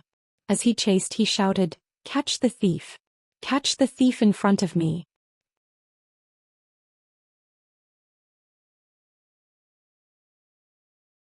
Chapter 161. Seeing that Yun Ruoyan was looking out the window, Liemo followed her gaze. Seeing that there were only people chasing after the thief, he didn't pay much attention. Yun Ruoyan felt that the skinny monkey-like figure was somewhat familiar, but she couldn't recall where she had seen him before. However, she had some impression of the middle-aged man chasing after the skinny monkey-like figure. Wang Gang, one of Wang Meng's servants. Since he had seen Wang Gang, it was likely that his master was nearby as well. Yun Ruoyan scanned the crowd, but she didn't see any trace of Wang Meng. What are you looking at? Liemo asked curiously. Yun Ruoyan was still staring out the window, and Liemo saw that both the thief and his pursuer had disappeared. Nothing. Yun Ruoyan turned back to Liemo and smiled. After a while, the dishes began to arrive on the table. Yun Ruoyan picked up her chopsticks and began to eat without greeting Liemo. Liemo took out a silver flask and watched Yun Ruoyan devour the food as he slowly tasted the wine he had brought. Just then a man's angry voice came from the stairs. Damn it, he ran so fast that he left me behind. Young master, should we report this to the authorities? If you can't even catch up to him, what's the point? The speaker was a youth, his tone sinister rather than angry. I've traveled the 4 kingdoms and this is the first time a thief has managed to steal something from me. Interesting. Young master, are you saying that we're just going to let it go? Just as they were entering the restaurant, a skinny monkey-like man suddenly ran out from the side and bumped into Wang Meng. Wang Meng immediately realized that he had lost a jade pendant by his waist. The skinny monkey-like man was extremely fast, and in the blink of an eye he had disappeared into the crowd. Wang Gang immediately chased after him, but he still managed to escape. We'll talk about it after dinner, the youth replied coolly. The young man said calmly, but the corners of his mouth were curled up in a cold smile. Trying to take advantage of him was really courting death. Yun Ruoyan's seat was facing the stairs, and she was reaching out for a piece of braised pork with her chopsticks. When she heard the voice, she couldn't help but stop. Enemies are bound to meet. Sensing Li Mo's questioning gaze, she picked up the piece of translucent braised pork. Wang Meng and Wang Gang sat at the table behind Yun Ruoyan, sipping their tea as they waited for their meal. Wang Gang didn't know if he was tired or angry, but he was breathing heavily.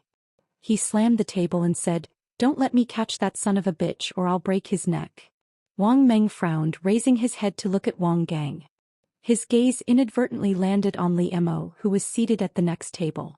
Li Mo's hair was black and he was wearing a black robe. He held a small silver pot in his hand and poured himself a drink. Wang Meng wanted to probe Li Mo's cultivation, but he found that Li Mo's aura was indiscernible. If he deliberately concealed his cultivation, he wouldn't be able to sense the difference in his aura. If one's cultivation was weaker than his, he would be able to sense the range of their cultivation through their aura. If it was a little higher than him, he would be able to sense it. However, Li Mo's indiscernible aura indicated that this person's cultivation was much higher than his. This was the kind of person that Wang Meng wanted to befriend, learn from, and eventually surpass. Wang Meng didn't recognize Yun Ruoyan, but his attention was drawn to Li Mo. Actually, Li Mo and Wang Meng had crossed paths back at the auction house, but neither of them had ever seen the other. As a result, even now they were strangers. "What grudge do you have against him?" Li Mo asked Yun Ruoyan, sensing Wang Meng's gaze on him.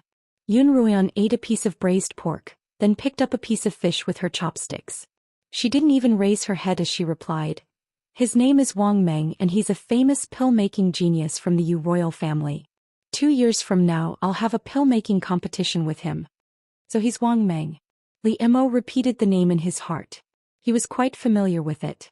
While Li Mo was touring the Yu kingdom, he had heard more than once that Wang Meng was a pill-making genius rarely seen on the Qinyuan continent in centuries. Moreover, the pill-making world of the Li kingdom had become somewhat unstable due to Wang Meng's numerous challenges. When Li Mo tested Wang Meng with his spiritual energy, he couldn't help but frown. At such a young age, Wang Meng had already become a 6th-rank pill master. According to Li Mo's senses, Yun Ruoyan was currently a 4th-rank pill master, 2 ranks behind Wang Meng. Although 2 ranks didn't seem like much, it was incredibly difficult to catch up. Not to mention the fact that the higher one went, the harder it would be to cultivate. The problem was that while you were improving, others were also improving. If you wanted to surpass others, you had to improve faster than others.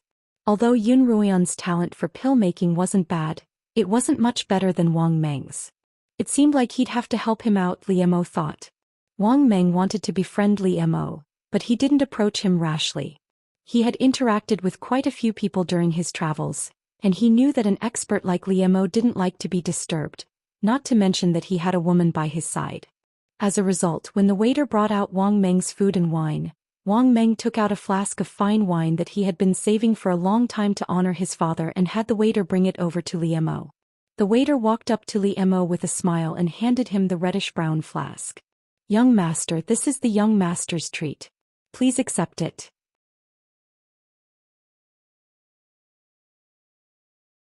Yun Ruoyan frowned at the flask of wine in the waiter's hands, then shifted her gaze from the flask to Li Mo's face. The waiter was holding the silver that Wang Meng had given him as a reward, and he was also looking at Li Mo. "Put it down," Li Mo said coolly. "All right." The waiter placed the flask on the table and turned to leave. Yun Ruoyan tilted her head and looked at Li Mo. "Did he recognize you?" There weren't many people on the Qinyuan continent who knew Li Mo, but there weren't that few either. However, anyone with even the slightest bit of knowledge knew that the slaughtering king's black hair was unbound, and he wore an ink-black robe that hung loosely to the ground.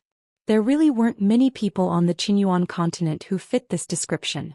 Wang Meng's eyes lit up as he gulped down a cup of wine. Just then Li Mo, who had been sipping his wine, suddenly raised his head and raised his cup at Wang Meng.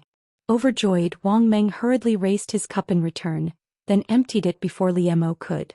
Wang Meng placed his empty cup on the table and stood up without hesitation, walking toward Li Mo and Yun Ruoyan's table.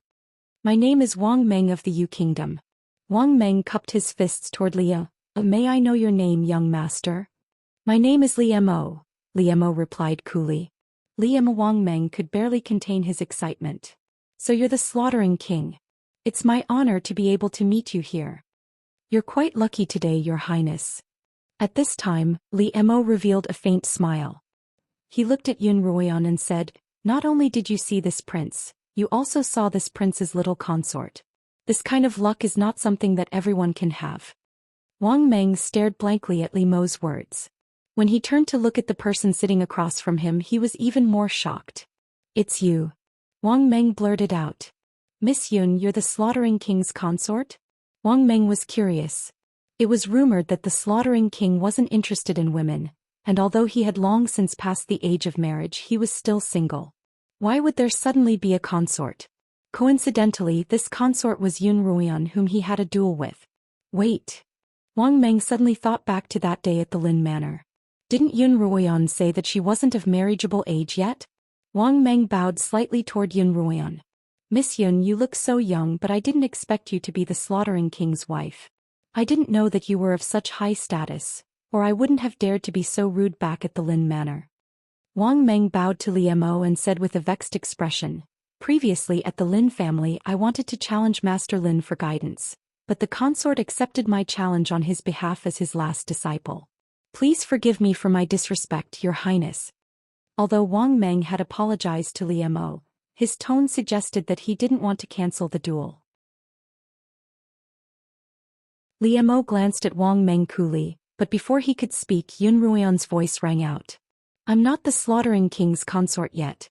I'm only engaged to the Slaughtering King, and my agreement with you will continue as scheduled." Regardless of whether it was the Emperor's decree of marriage at the flower viewing party or Li Mo's confirmation to Yun Lan at the Lin Manor, the engagement between the two of them had been verbal. There had been no actual betrothal gift, nor had it been announced to the world. Yun Ruoyan really didn't dare bear the title of the Slaughtering King's consort. Moreover, the fact that she had accepted the duel as Lin Zainan's last disciple was well known throughout the pill-making world. If she were to use Li Mo's authority to force Wang Meng to cancel the duel, it would undoubtedly damage Lin Zainan's reputation. As a result, she had to accept the duel. This. Wang Meng looked at Li Mo awkwardly. "What do you think, Slaughtering King?" Li Mo poured the wine with a calm expression. It was impossible to tell if he was happy or angry. He said lightly, "Little Wang Fei's intentions are my intentions. I will definitely personally watch the battles at the alchemy arena." Li Mo and Yun Ruoyan ignored Wang Meng. After standing awkwardly by their side for a while, he bowed and took his leave. "Wait," Li Mo called out just as Wang Meng was about to leave. Wang Meng hurriedly turned back. "Your Highness, is there anything else?" Li Mo glanced at him. "This wine is good, but it's not my cup of tea. Take it back." Wang Meng awkwardly picked up the flask. As he turned around, a barely discernible trace of malice appeared in his eyes. He returned to his seat and continued eating. Although his expression didn't change, the food in his mouth tasted like wax.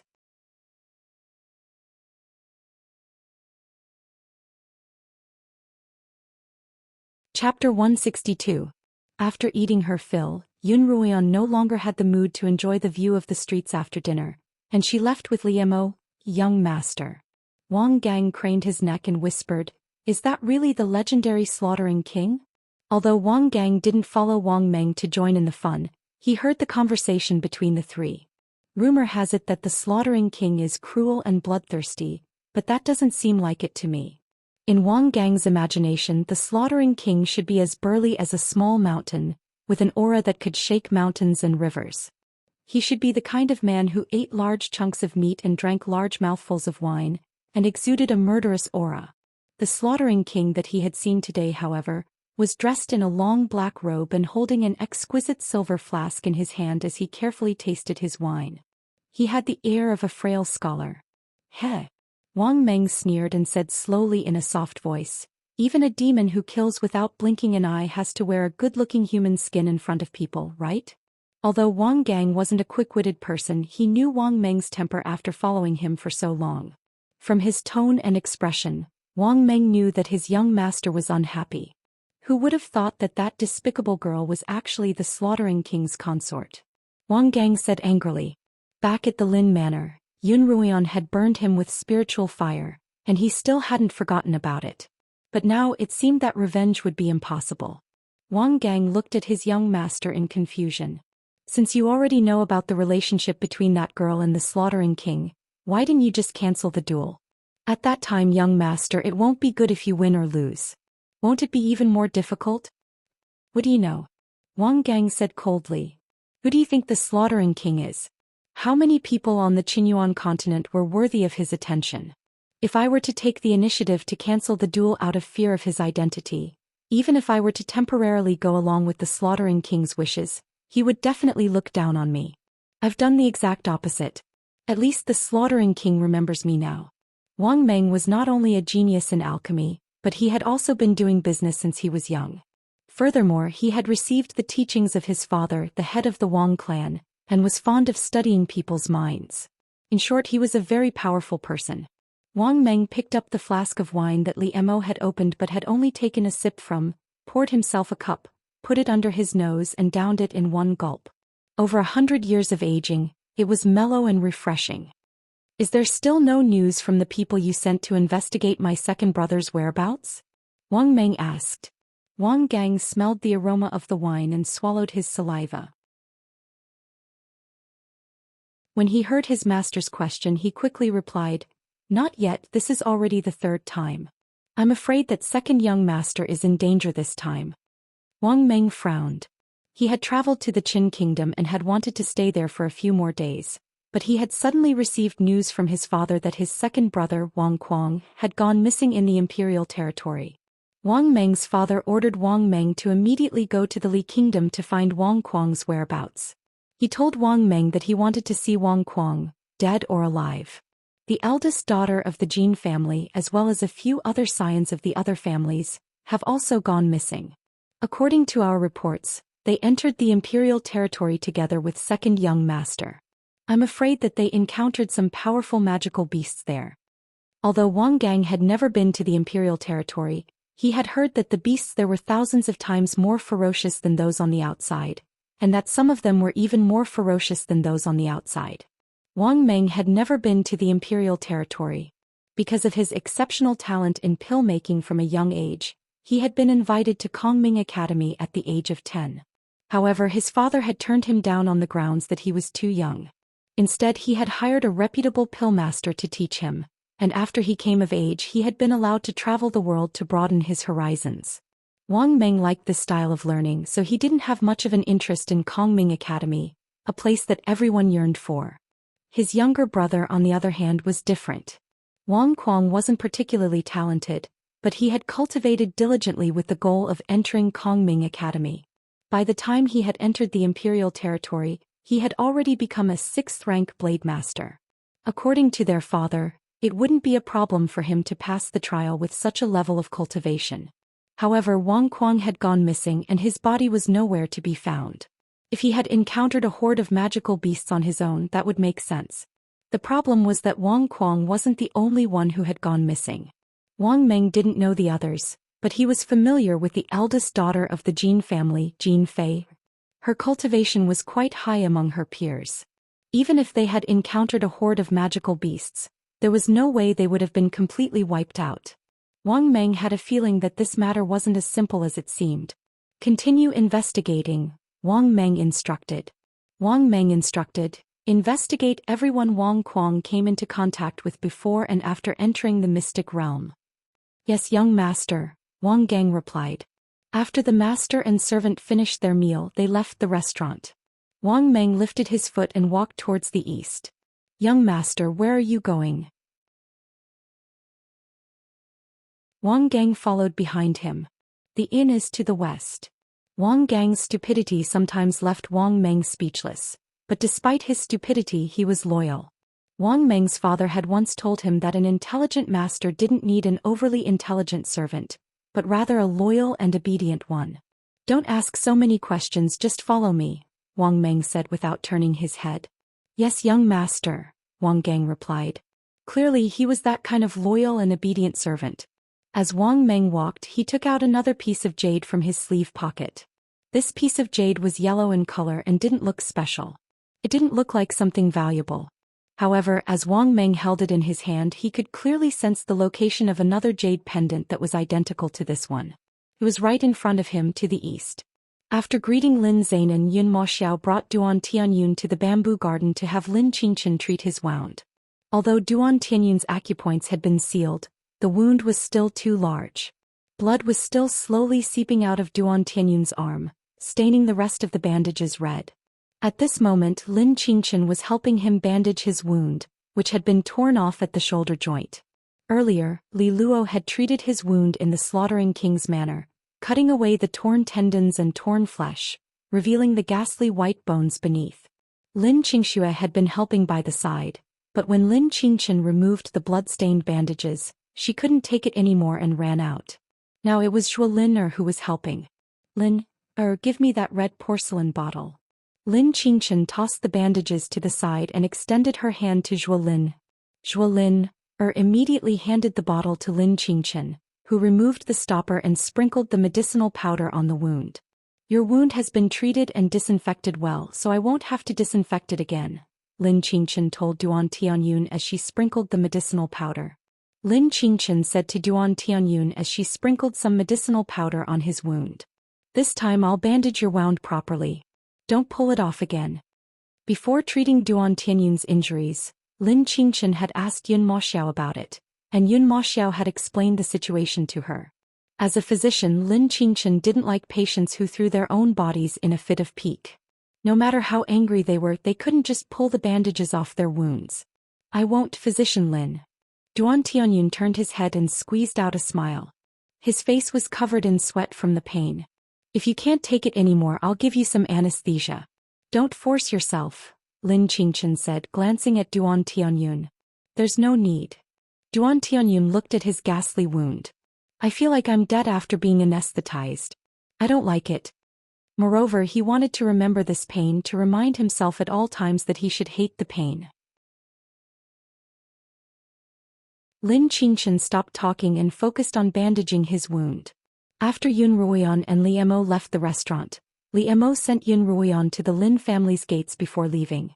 Li Mo wanted to pay a visit to Lin Zainan, but there were 3 members of the Lin family who hated him to the core, so it was best that he didn't show himself. When Yun Ruoyan entered the bamboo gardens, she saw Lin Qingxue squatting outside, her face pale. While Zhuo Yifeng was injured, Zhuo Lin had to take care of her brother, and neither of them could go to the bamboo gardens to tend to the magical beasts. Strictly speaking, Lin Qingxue's injury had something to do with Zhuo Yifeng, so Lin Qingchen had used this opportunity to goad her into going to the bamboo gardens to tend to the magical beasts. Because of her guilt, Lin Qingxue had no choice but to agree. As a result, she was no longer as afraid of the bamboo gardens as she was before. Qingxue, what's wrong?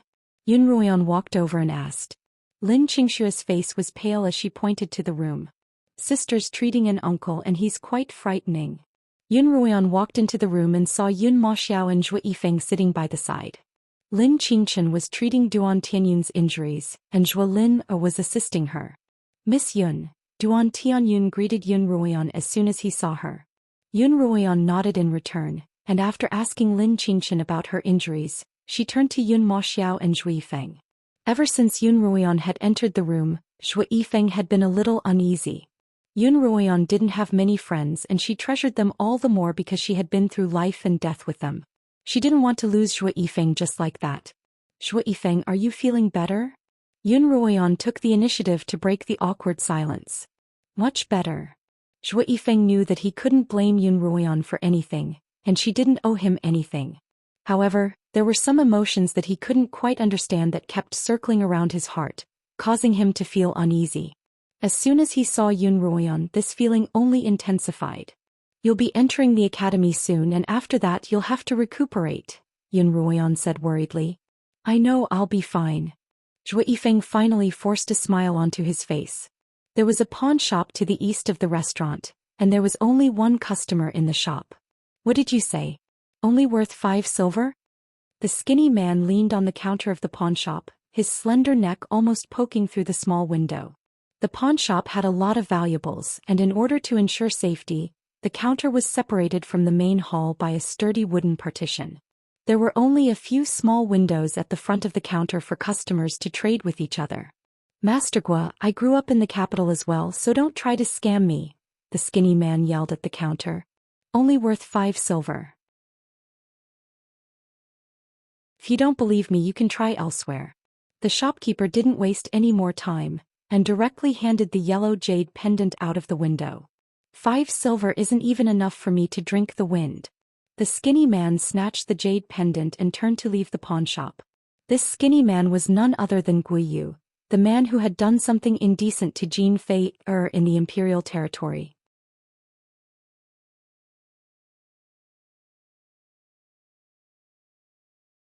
Chapter 163. What if King Tiger getting bullied by dogs? Dou Yao walked out of the pawnshop and wandered on the street, still holding the jade pendant he stole from Wang Meng. He muttered as he walked, that shouldn't be the case. That guy looks like a young master from a rich family. Why is his jade pendant only worth 5 silver?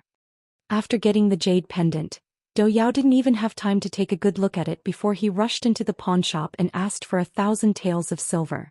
According to his experience, a jade pendant that could be hung on the waist of a rich kid must not be an ordinary item, and he was chased all the way down the street.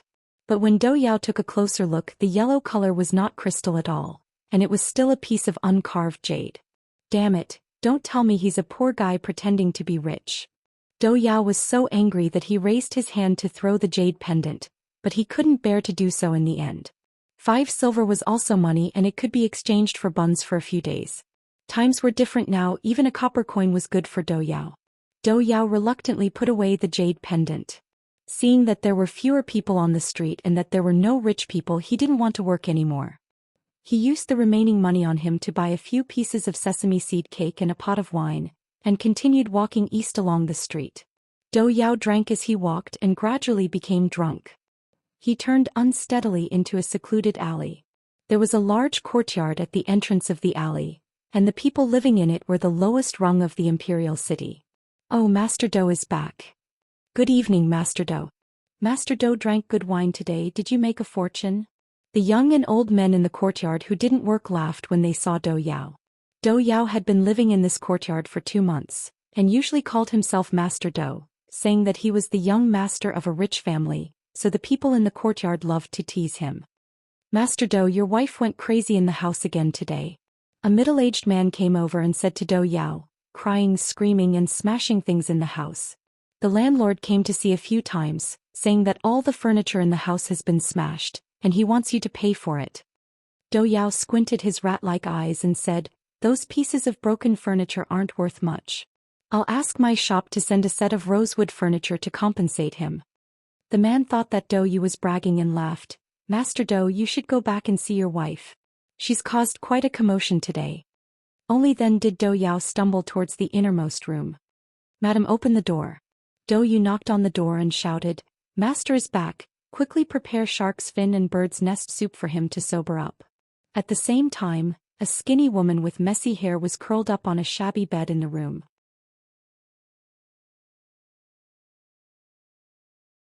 When the woman heard Doyle's voice, she was so frightened that she curled up into a ball in the corner.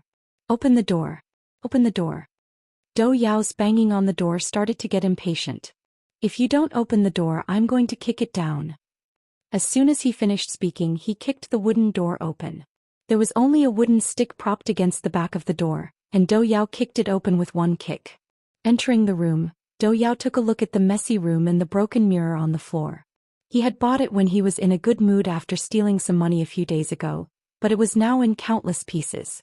Dou Yao's heart was in a mess and his resentment soared. Without another word, he raised his hand and threw the bottle at the woman in the corner.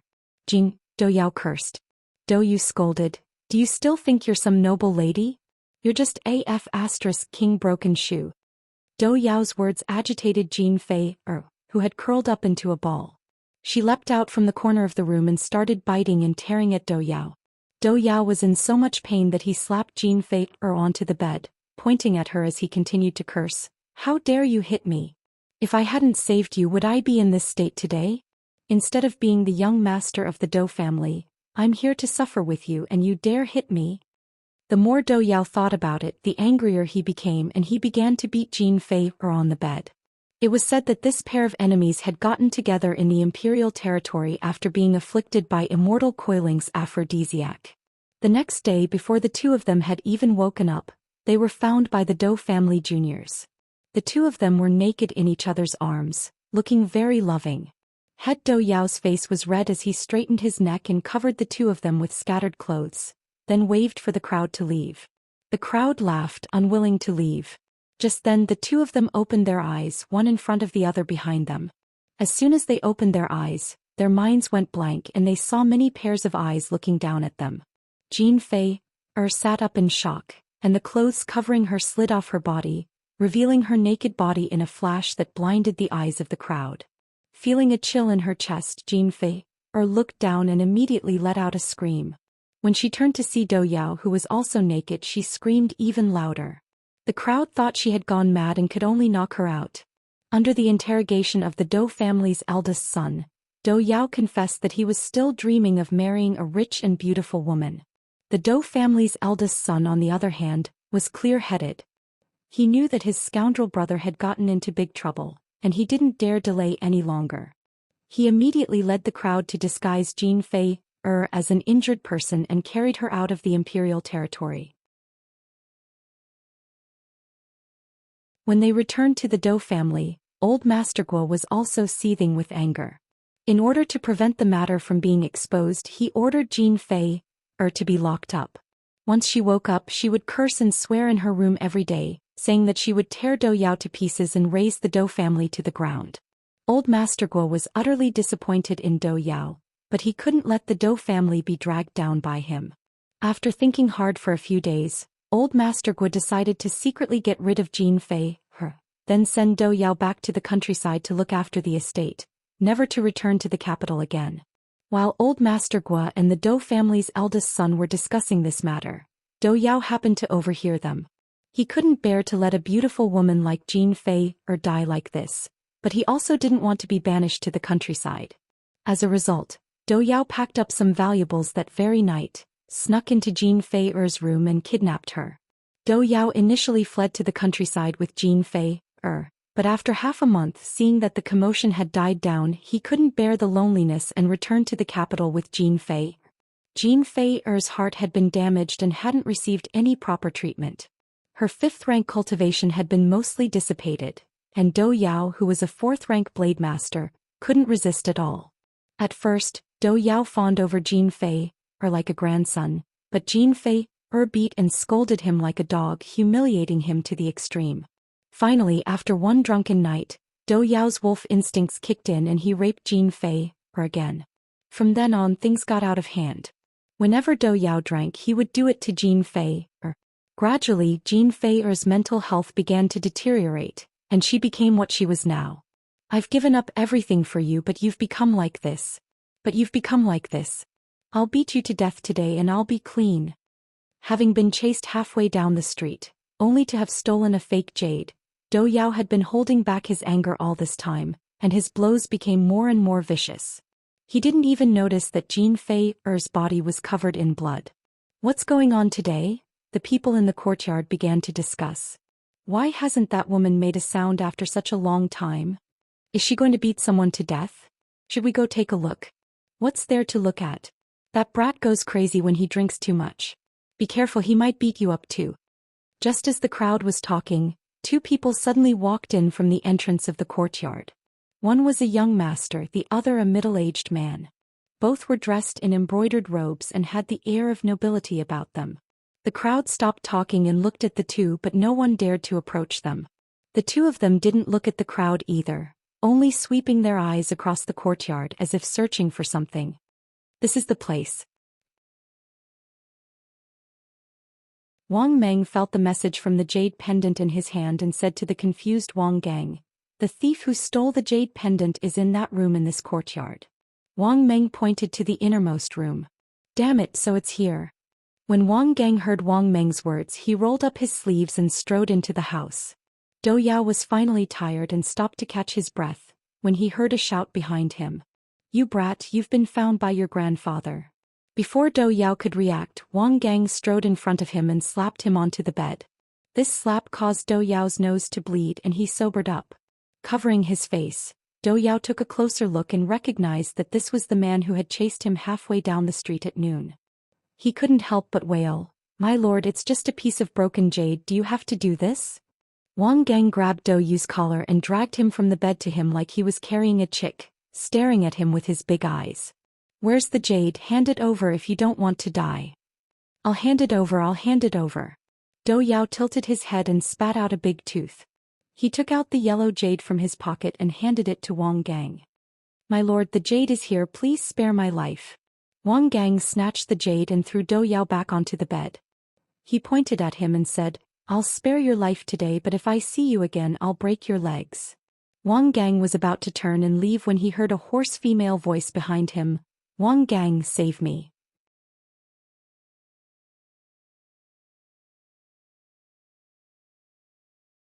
Chapter 164. Wang Gang found the voice somewhat familiar, but he couldn't tell whose voice it was. He turned in the direction of the voice, only to see a madwoman with disheveled hair and bloodstains lying on the bed. Wang Gang thought he'd misheard and was about to leave when the voice sounded again. "Find brother Wang Meng for revenge." This time Wang Gang heard it clearly. He turned to look at the woman in front of him, who looked neither human nor ghost. "Who are you? How do you know my young master's name?" "Brother Wang Kuang has been killed." The woman seemed to muster all the strength in her body.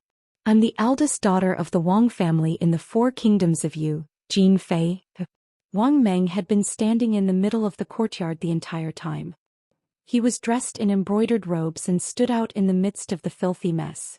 Dozens of pairs of eyes stared unblinkingly at him. He casually glanced at the crowd of young and old men squatting or standing by the wall. Each of them smelled worse than the last, and not a single one of them was clean. What a bunch of lowly commoners. As a pillmaster, Wang Meng's sense of smell had always been very sensitive. The sour smell in the air made him very uncomfortable. He covered his nose with his hand and called out impatiently, "Wang Gang, why aren't you coming out yet?"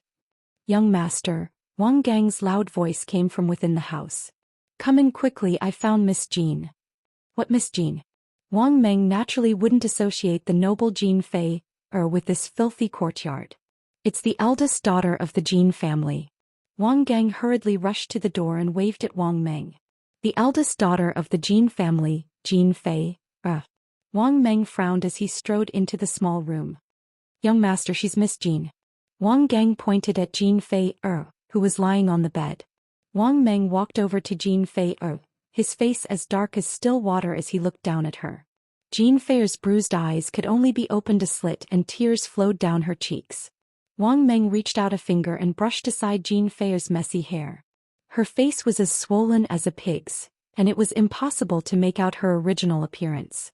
But Jin Fei said, "Brother Wang Meng, brother Wang Kuang was killed by that bitch, and Fei was also harmed like this. You have to avenge us." "You really are Fei," Wang Meng said with trembling lips. Jin Fei struggled to say those 2 words. Her breathing became ragged, her eyes rolled back, and her entire body convulsed. She was on the verge of death. Quick, quick, help her up." Wang Meng's hand didn't come into contact with Jin Fei's body. Instead, he turned to Wang Gang and anxiously gave instructions. Wang Gang hurriedly helped Jin Fei up, letting her lean against his chest. Wang Meng took out a bottle and poured out a life-saving pill for Jin Fei. Only then did Jin Fei catch her breath. "Brother Wang, save me." Jin Fei cried out. Wang Meng had Wang Gang hold Jin Fei's hand while he took her pulse with 2 fingers. Very quickly, he retracted his hand and gloomily asked, "Who did this to you?" Jin Fei looked at the squatting Dou Yao and gritted her teeth. "It's him. There was also Paizio. Paizio was the one who stabbed me in the chest. It's his fault that I'm like this." "How do you want to take revenge?" Wang Meng asked. "Slice off their skin inch by inch, slice off their flesh, break their bones, and then marinate them in salt water," Jin Fei said. "All right, I'll do as you wish," Wang Meng replied. Hearing this, Dou Yao was so frightened that he collapsed to the ground and wet himself. "And who killed my brother Wang Kuang?" Wang Meng continued. Jin Fei's breathing quickened once more, and her eyes rolled back into her head as her body convulsed. "Fei, tell me who killed Wang Kuang?" Wang Meng asked urgently. It's. Jin Fei couldn't say the last word. "Young master, quick, save her." Wang Gang cried out. "I can't." Wang Meng's hands were clenched tightly behind his back. His face was ashen. Her heart meridian has already been severed. Even a high-grade life-saving pill won't be able to save her. Jean Feier's heart had already been pierced by Pei Zio's sword, but her heart meridian hadn't been completely severed, and with the help of a high-grade pill she had managed to keep her life. However, she hadn't received any proper treatment during this period of time, and the wound on her heart had worsened. Just now, Dou Yao had been punching her repeatedly, and a few of those punches had landed on her chest, shattering her already fragile heart meridian. Wang Meng reached out to close Jean Feier's eyes as he murmured, "Yun Ru Yun." Wang Meng's eyes suddenly shone with a sinister light. Back at the Lin Manor, after Lin Qingchen had treated Duan Tianyun's wounds, Duan Tianyun was arranged to stay with the Zhou siblings. As beastkin, the three of them naturally got along very well. As the sky darkened, the two of them left the Lin Manor and rushed back to the Yun Manor. On the carriage, Yun Ruoyan asked her brother, "Brother, did you return that sachet to Sister Li Luo?" "Oh." Yun Ma Xiao shook his head. "I forgot." Yun Ruoyan naturally knew that her brother hadn't forgotten. Brother, Sister Li Luo is also a beastkin, and she used a special method to conceal her beastkin eyes. Yun Ma Xiao had actually already guessed that Li Luo was a beastkin, but he was still confused about the beastkin eyes. Yun Ruoyan's explanation cleared his doubts. When Yun Ruoyan saw her brother remain silent, she leaned closer to him and asked, "Brother, do you like Sister Li Luo very much?" "Like her very much." Yun Ma Xiao couldn't quite put his finger on it. All he remembered was that the first time he had seen her, she had been veiled, and her slender figure had left a deep impression on him. The second time they had met was at the Yuelu villa, and Li Luo had still been veiled.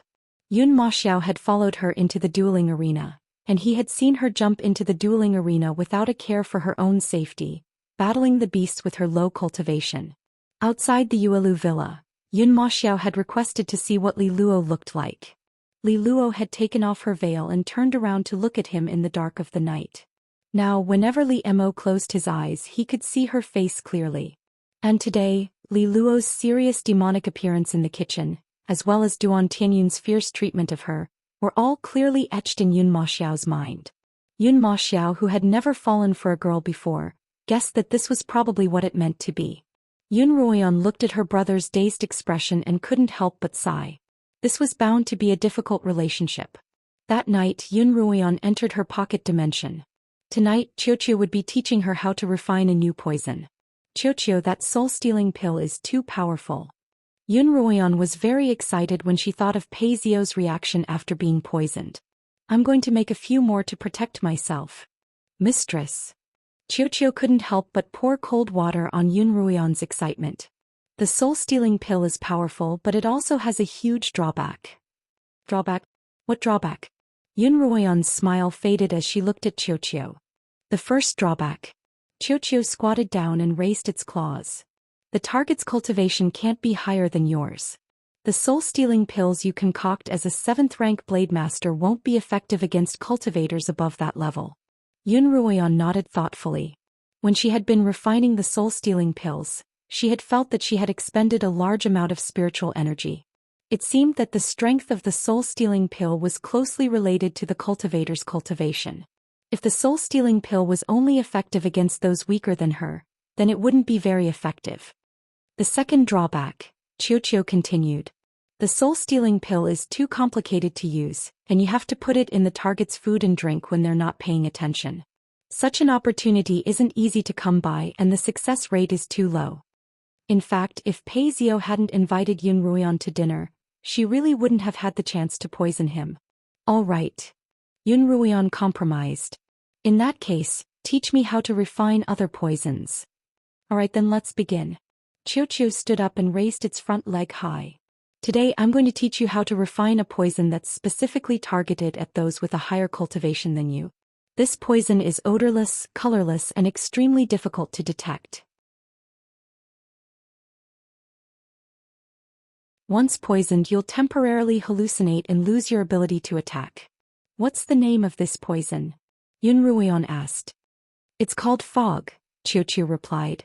As Yun Ruoyan heated up the cauldron with her spiritual flame, she watched as the liquid within slowly turned from red to green, then from green to yellow, and then gradually faded until it was as clear as water. Yun Ruoyan glanced at Xiao, who motioned for her to continue heating up the cauldron. After about 5 minutes, a white mist began to rise from the surface of the clear liquid. Xiao had Yun Ruoyan take out a transparent bottle that was specially designed to absorb the mist. Xiao sucked up all of the vapors from the liquid until there was no more mist left. Yun Ruoyan placed the transparent bottle in front of her eyes and saw that it was filled with a thick white fog. Mistress, if you encounter an opponent you can't defeat, wake Xiao up. Xiao will release the fog into the bracelet's pocket dimension, and mistress, all you have to do is grab the fog and throw it at your opponent. Xiao taught Yun Ruoyan how to use the fog. Yun Ruoyan imagined the entire process in her mind, feeling that it was a simple, efficient, and effective attack. Yun Ruoyan's sense of security instantly rose to a whole new level. Time flew by and soon 10 days had passed. During these 10 days Yun Ruoyan continued to train diligently. Perhaps because she had progressed too quickly at the start, her cultivation had stagnated at the peak of 7th rank. She had a feeling that she was about to break through at any moment, but she just couldn't. Yun Ruoyan was quite vexed, because she couldn't wait to cultivate her own sword so that she could soar through the skies like Li Mo and Yun Maoxiao. Xiao told Yun Ruoyan that the reason she hadn't broken through was because she lacked an opportunity. Yun Ruoyan asked what opportunity it was, to which Xiao replied, "An opportunity to fight with all your might." You're tuning in to the Zhou Xian's Legacy YouTube channel. Don't forget to subscribe and join us on this journey to catch the most captivating stories.